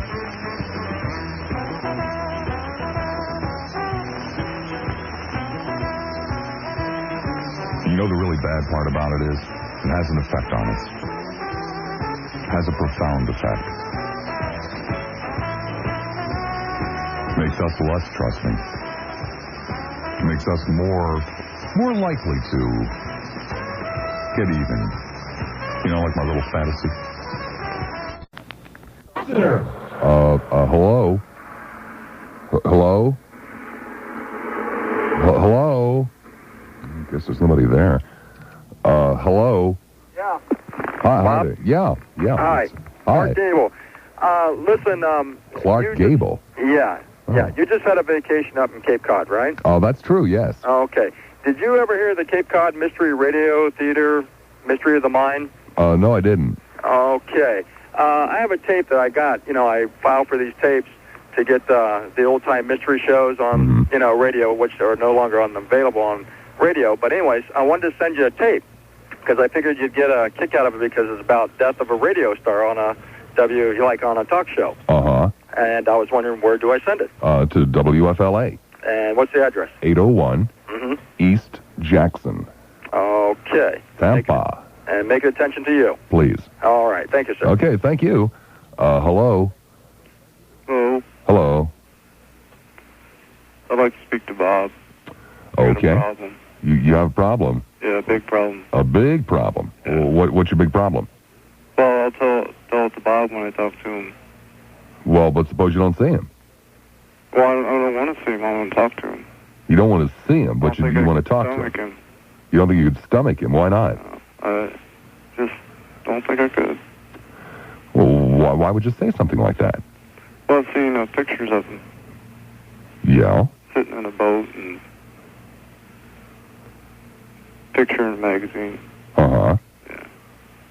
I thought that was a pretty good picture. He looked pretty handsome to me. Well, I'm not that type of guy. You're not? No. Well, why were you looking at his picture in a boat then? I was looking at the other guys in there. You were looking at the other guys in there, but you're not that kind of a guy. No. Right. Hello? I locked it in, I tore it off, and now I can't use my radio. Well, why not? Because I listened to your commercial. Well, okay. Hello? Oh, drat. Hello? Hello?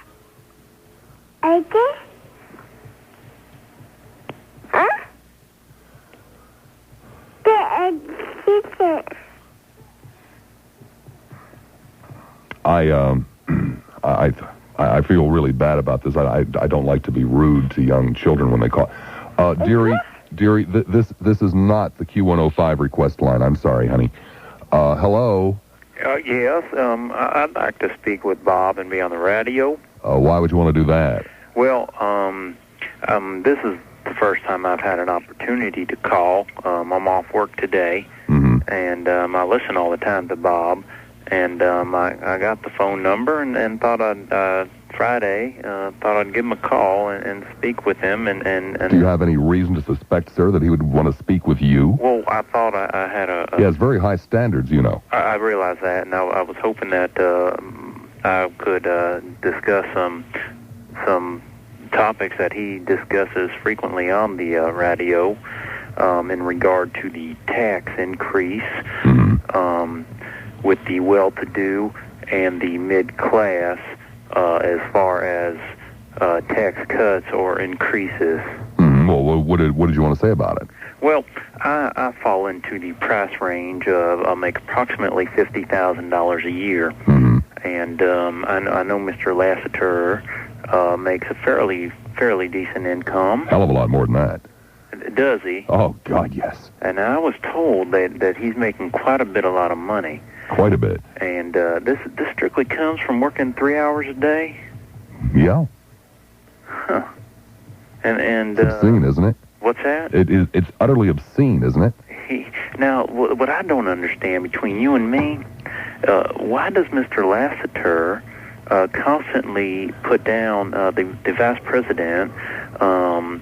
Because clearly he is benefiting from these current tax laws. Oh, he's very well aware of that. Is this like many of the other things? Now, I know that he used to argue for the sake of arguing with religion and possibly put people down. I know he ceased to do that. Is this another one of his ploys, possibly? No, Lassiter just kind of gets ticked off when people, fib. Even if the fibs are to his benefit, he's that kind of a weird dude that he gets a little bit bummed out when they fib. In other words, the government telling the lower people that they are benefiting. Right, when they're not. When they're not. Right, when their taxes are actually going up. Oh, I see. Could it possibly be that he, you might say, is sitting in the catbird seat and, is trying to look good in the eyes of his constituents? Do you really think the Lassiter gives a damn about how he looks? I've never seen the guy personally, but I mean how he sits as far as opinion-wise. Well, if he I don't really understand what you're saying. Gotcha, Bob. Talk to you later. Be good. Got me. Huh. Silly boy.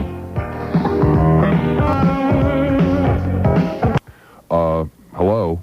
Hi, Bob. Yeah. Hi, yeah. this is Mookie. Good show. Oh, well, thanks, Mook. Mookie, just listening to No, you. I'm Bob. You're Mookie. I know. You're always making fun of my name, Bob. I am? Yeah, you make rhymes with it, kooky, lukey, mookie, and everything. Oh, okay, if you say so.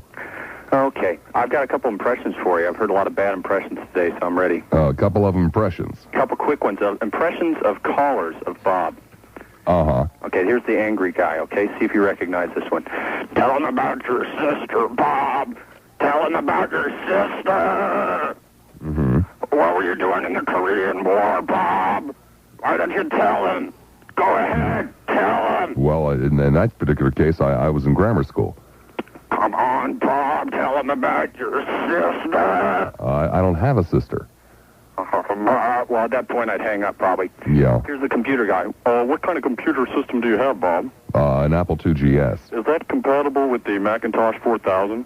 Well, there is a card available, it's my understanding, that would make them compatible, yeah. Because I was had a game. I wonder if you had played the Pantron 47000. No, I don't have that update. I'm still with the Pantron 3590. Well, this is the one that it's a simulation of the Vietnam War using a numerical system where you basically vote on members of Congress who will then, based on their liberalness or conservativeness, will supply you with the amount of ammunition to shoot down the other numbers. Is this the one that takes into effect the rise or the decline in the gross national product and therefore calculates how much money would be available for contributions to liberal or conservative congresspeople? You're thinking of the Apple 46 trillion, Bob. Oh. Okay, here's the Desperately Seeking Friendship, okay? Uh-huh, yes. Bob, I really enjoy your show, and I don't know how you put up with all those other callers, but... I don't enjoy your calls, you old bag. What the hell do you want? Did you get my fruit basket I sent you? No, I didn't get your fruit basket, you fruit. Well, I don't know what you're doing, Bob, but I sent you those... You don't know what I'm doing? What the hell do you mean you don't know what I'm doing? Every day I do it from noon to 3. I mean, have you seen my numbers? I've got the book here someplace. Get on my phone, you jerk. Hello? Hello? Yes? Hello, this is Rashid Habib Abdullah. Uh-huh. And yes, I'd like to talk to you about a few things. I have a local area donut shop, and I tell you a few things about the way you run this America. Well, I don't run any donut shops in America, Rashid. Oh, well, there'll be a few things that I've been run out of a few donut shops. Yes, I see. You like donuts? Do I like donuts? Give me a break. Well, I'm tired of American people calling our wives duckheads. Does a duck go barefooted? Say what? Does a duck go barefooted? Well, okay, let me... I'm sorry, I'm using a colloquial... Does a camel have humps? Hello? Watch out for WEND. Hello? Hello? Yes, hello? Robert? Yes. Oh, no, a duck's web-footed. He doesn't go barefooted. That's right, you're correct. This woman got it right. We've been tricking people with that one for years. Of course a duck doesn't have bear's feet. Give me a break. When was the last time you saw a duck with claws and hairy feet? Finally, somebody got it. Send her the prize. Hello? Hey, Lassiter. Yeah. How are you? Fine, Al. Last time I heard you was that ill-fated day in Miami. Ill-fated day in Miami. Oh, that day. Wasn't that terrible? Oh, my gosh. Hey, that's good radio, I gotta tell you. Well, thank you. What was I gonna tell? Let me ask you a question. Even the guy that fired me said that was good radio. Well, look, I think you got a better job here now. Oh, yeah, I do. Let me ask you something. Yeah. Are you gonna, take your AM show to morning? Not that I'm aware of. No, in between 6 and 10? No, not that I have any knowledge You're not gonna get anybody called, the Bird with you? Like the Bird? Yeah. What do you mean, the Bird? The Bird, Or Captain Dave? Captain Dave? Yeah. In the morning? I call your station Zeta? Oh, are you talking about Neil characters? Yes, Uncle Neil. Well, I've only heard 2 hours of Uncle Neil's show, and He plays carts of you, you know. yeah, I know. It's good promotion. Well, that's why I'm not complaining. We're up here on vacation. We're enjoying your show. Well, thank you. Okay, Bob, take All care right. of yourself. Be good. Bye. Bye-bye. Hello. Yes, Bob. Yeah. I just wanted to say that I am with the NRA, and right now there is a large aircraft carrier. Well, he got his chance to say it, didn't he? Hello. Hey, Bob. Yeah. I just wanted to know, I know you're a computer fan and everything, and I wanted to find out, have you read this week's issue of Time Yes, I have. about the computer viruses? Yeah, well, really scary, isn't it? It is, isn't it?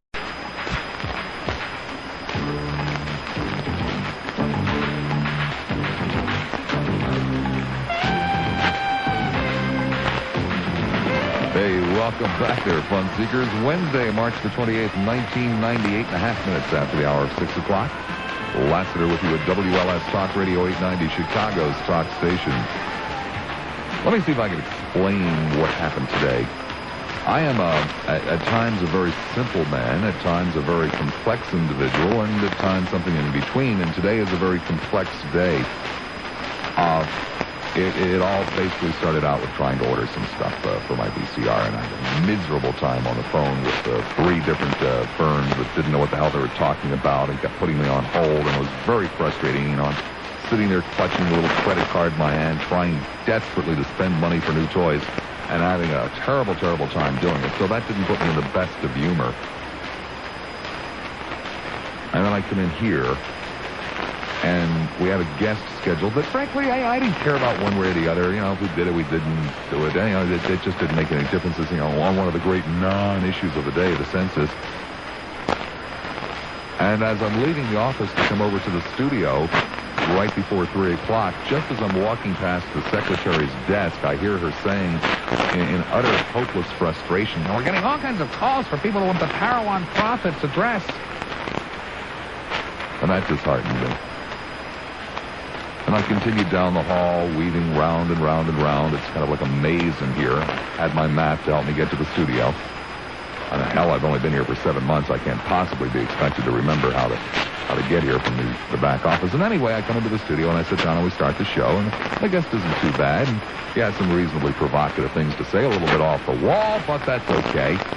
You know, he's giving me all kinds of reasons for why we shouldn't have this census, you know, because it would help bankers know where poor people live so they could redline the districts. That's kind of asinine. I thought they already knew. And he had 2 or 3 other excuses. You know, we're going at it back and forth, and suddenly, and I don't even remember the context of the statement. He said, "Well, you're one of those kinds of people that want people to sleep in it." Oh, yeah, I know what it was. He said that they could use the census information to check up on people who were living in rent-controlled apartments to see if they were lying about their income. And I said, well, geez, you know, I ain't got no serious problem with that. Or people are lying about their incomes living in rent-controlled apartments. That's against the law. You know, because other people are subsidizing them, and that's not right. And if they use the information to catch them, that's fine with me. And he said, well, you're one of those kinds of people who like to see more people sleeping in the streets then, huh? And I took offense to it. And I said, you know, hey, chill out, man. Well, how you come up with this kind of ridiculous? Apologize. And he said, no. And I said, apologize, you're gone. And he said, no.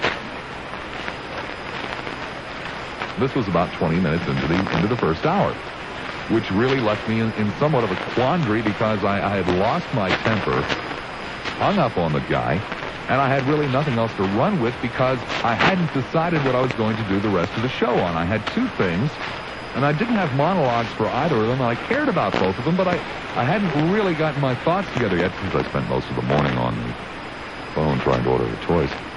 And the 2 things were the article that's in this week's Newsweek talking about how Japan views us, which touched me considerably when I read it last night, because a lot of it's true and I don't like to hear it. And, you know, I'm kind of like you are. It's okay for me to criticize my country, but I don't particularly care when other people from other countries do it. And I thought about talking about that. And then there was the other issue that I thought about talking about, and that is the deputy mayor who said, you know, hey, I got to send my kid to Chicago High School. when I really sat down and thought about it, and then after listening to a little bit of Stacey Taylor's show today with, all women falling all over themselves to call for the woman's hide, and callers falling all over themselves to call for the woman's hide, I kind of thought, bravo, ladies. Right on. Schools do stuff. Nobody in right mind would want its kids to go to most of the, not all, but most of the Chicago public schools. And unfortunately, most people don't have the opportunity to not send their children to Chicago public schools for one reason or another. And so I launched into kind of a little diatribe about those two things after I blew away the guest. And on the conversation this afternoon, I basically enjoyed it. Because I wasn't in a bad mood. I was just in a mood that I just didn't want to suffer any fools, We had a few fools that I suffered. Some of them were funny. And some fairly decent conversation. And so that's how we've gotten to this point. At 13 and a half minutes after the hour of 6 o'clock, I can't begin to tell you what the hell the show's about. A lot of people have been talking about the census. A lot of people have been talking about education in general. Virtually no one, to the best of my knowledge, maybe one call addressed specifically the deputy mayor, which is kind of strange because when I mentioned this back in the office, every day I go back there at 2 o'clock and he says, well, what are we going to do today? And I tell him, and he either frowns or he doesn't frown. And usually when he says, well, that's really good, yeah, that's great. And that's what he said about the deputy mayor. He said, you'll fill the phones with that one. I knew better. And so that's how we've gotten to this point. So this is, without beating the bush about it, definitely an open program. Without any questions or concerns. So let me give you the telephone number, okay? 591-8900, 591-8900. And that's how we got to this point, and it's why I am the way I am today. In an incredibly good mood, but in no mood for fools. Off it is to Rolling Meadows. Hi there, Rolling. You're on the air, WLS. Hello, am I on? Yeah, you're on. Yeah, you were talking earlier, someone was talking about the Roskowski tax proposal. I want to say something in defense of that. I'm very enthusiastic about it because it's at least a modest return to progressive taxation. And our tax structure is very regressive at the present time. I think that's what Moynihan was really pointing out his criticisms of the Social Security tax. He was pointing out that combining the Social Security tax and income tax, the middle class pays a 41% tax, whereas people like Donald Trump and David Rockefeller paid only a 28% tax. And I believe that that's very bad because I believe in progressive taxation. I believe you need it to keep the money circulating. Well, I believe in progressive taxation to a degree as well myself, but our problems go beyond the fact that the tax system is regressive. Our problems are our spending. We simply cannot, nor will we, pay the freight for the amount of spending. Well, I agree with you that our defense spending is all out of line. But I would like to point out that in the most progressive economies of Western Europe, they have a very progressive tax structure. Germany has a 50% income tax rate, highest rate. France has 56%. I don't give a damn what their tax rates are. They are immoral amounts of tax. It's outrageous to take in excess of 50% of someone's income. I think they're very progressive. I mean, a very pragmatic view of morals. Whatever works is good, and it works well for those countries. Sure, you're not in the 56% tax bracket. What the hell do you care? But it's still immoral to take over half of what someone earned legally for taxes. But I don't believe it's immoral because it helps. Sure, because you're not paying it. So what the hell do you care?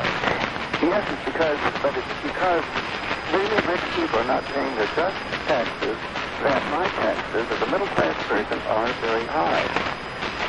Hey, wait a second. Really rich people don't need government pensions, don't need Social Security, don't need subsidies, don't need all the things that the middle class needs and wants. So, hey, you want it, you pay for it. Very rich people get rich off the general economic welfare of this country. Yes, sir, they do. In the long run, but it redounds to their benefit also to have a progressive tax. No, it doesn't. It's to no one's benefit, sir, to have humongous transfer payments and incredible welfare. Well, it works very well for West Germany. Well, then why in the hell don't you move to West Germany? I don't move there because I would like to see us have this. Yeah, you'd like to see somebody else pay your bills. I would like to see us have as progressive and as well-functioning an economy as they do. They're the ones that are walking away. They and the Japanese are walking away with everything these days, and we're going downhill. We've been going downhill. No, so they're not walking away with anything. A lot of things are being dumped in their laps. A lot of Americans fall all over themselves to buy West German products and Japanese products. Yeah, I suspect one reason why there's a lot of patriotism about American products is that the underclass has lost any hope in this country, and I think that's I do worry about the underclass has lost any hope, so that's why there is no patriotism towards American products. I suspect that's one. Sir, I don't think the underclass that are buying Mercedes-Benzes. I don't think it's the underclass that are buying $2,000 video cameras. Well, perhaps if we had a progressive tax, then the very, very rich wouldn't have all this extra money to throw around buying Mercedes-Benzes either. Maybe if we had some intelligent priorities. Because you see, a lot of times it's the underclass and the middle class that like to buy aircraft carriers. And like to keep troops all over the place. Yeah, and you want somebody else to pay for that, huh? I agree with you on that, but I always come back to the fact that very progressive, the best functioning economies at the present time are those with progressive taxation, and ours. Well, sir, you must be right. Oh my God, how could I fail to see it? 56% income tax rate for the rich people, and then we'll be fine. You were talking about the line item veto? No, I wasn't, sir. Somebody asked me about it. Yeah. I want to agree on both sides of the fence. I want to do something in favor of that. That was one good idea that Reagan had. You were talking about the fact... Another way of doing it. You change the way it's done. Yeah. Okay. Well, thank you. Anytime. Didn't I do about 10 minutes of warning I wasn't suffering fools more today? I sworn I did. Yankee Key, I can. You're on the air, WLS. Yes, Robert. How you doing tonight? Fine, thank you. I want to go back about 50. Why not? Well, I beg your pardon. When I'm, making notes for my monologue, obviously I'm thinking. When I'm playing a computer game, I'm perhaps improving upon my eye-hand motor skills, but I'm not using my mind.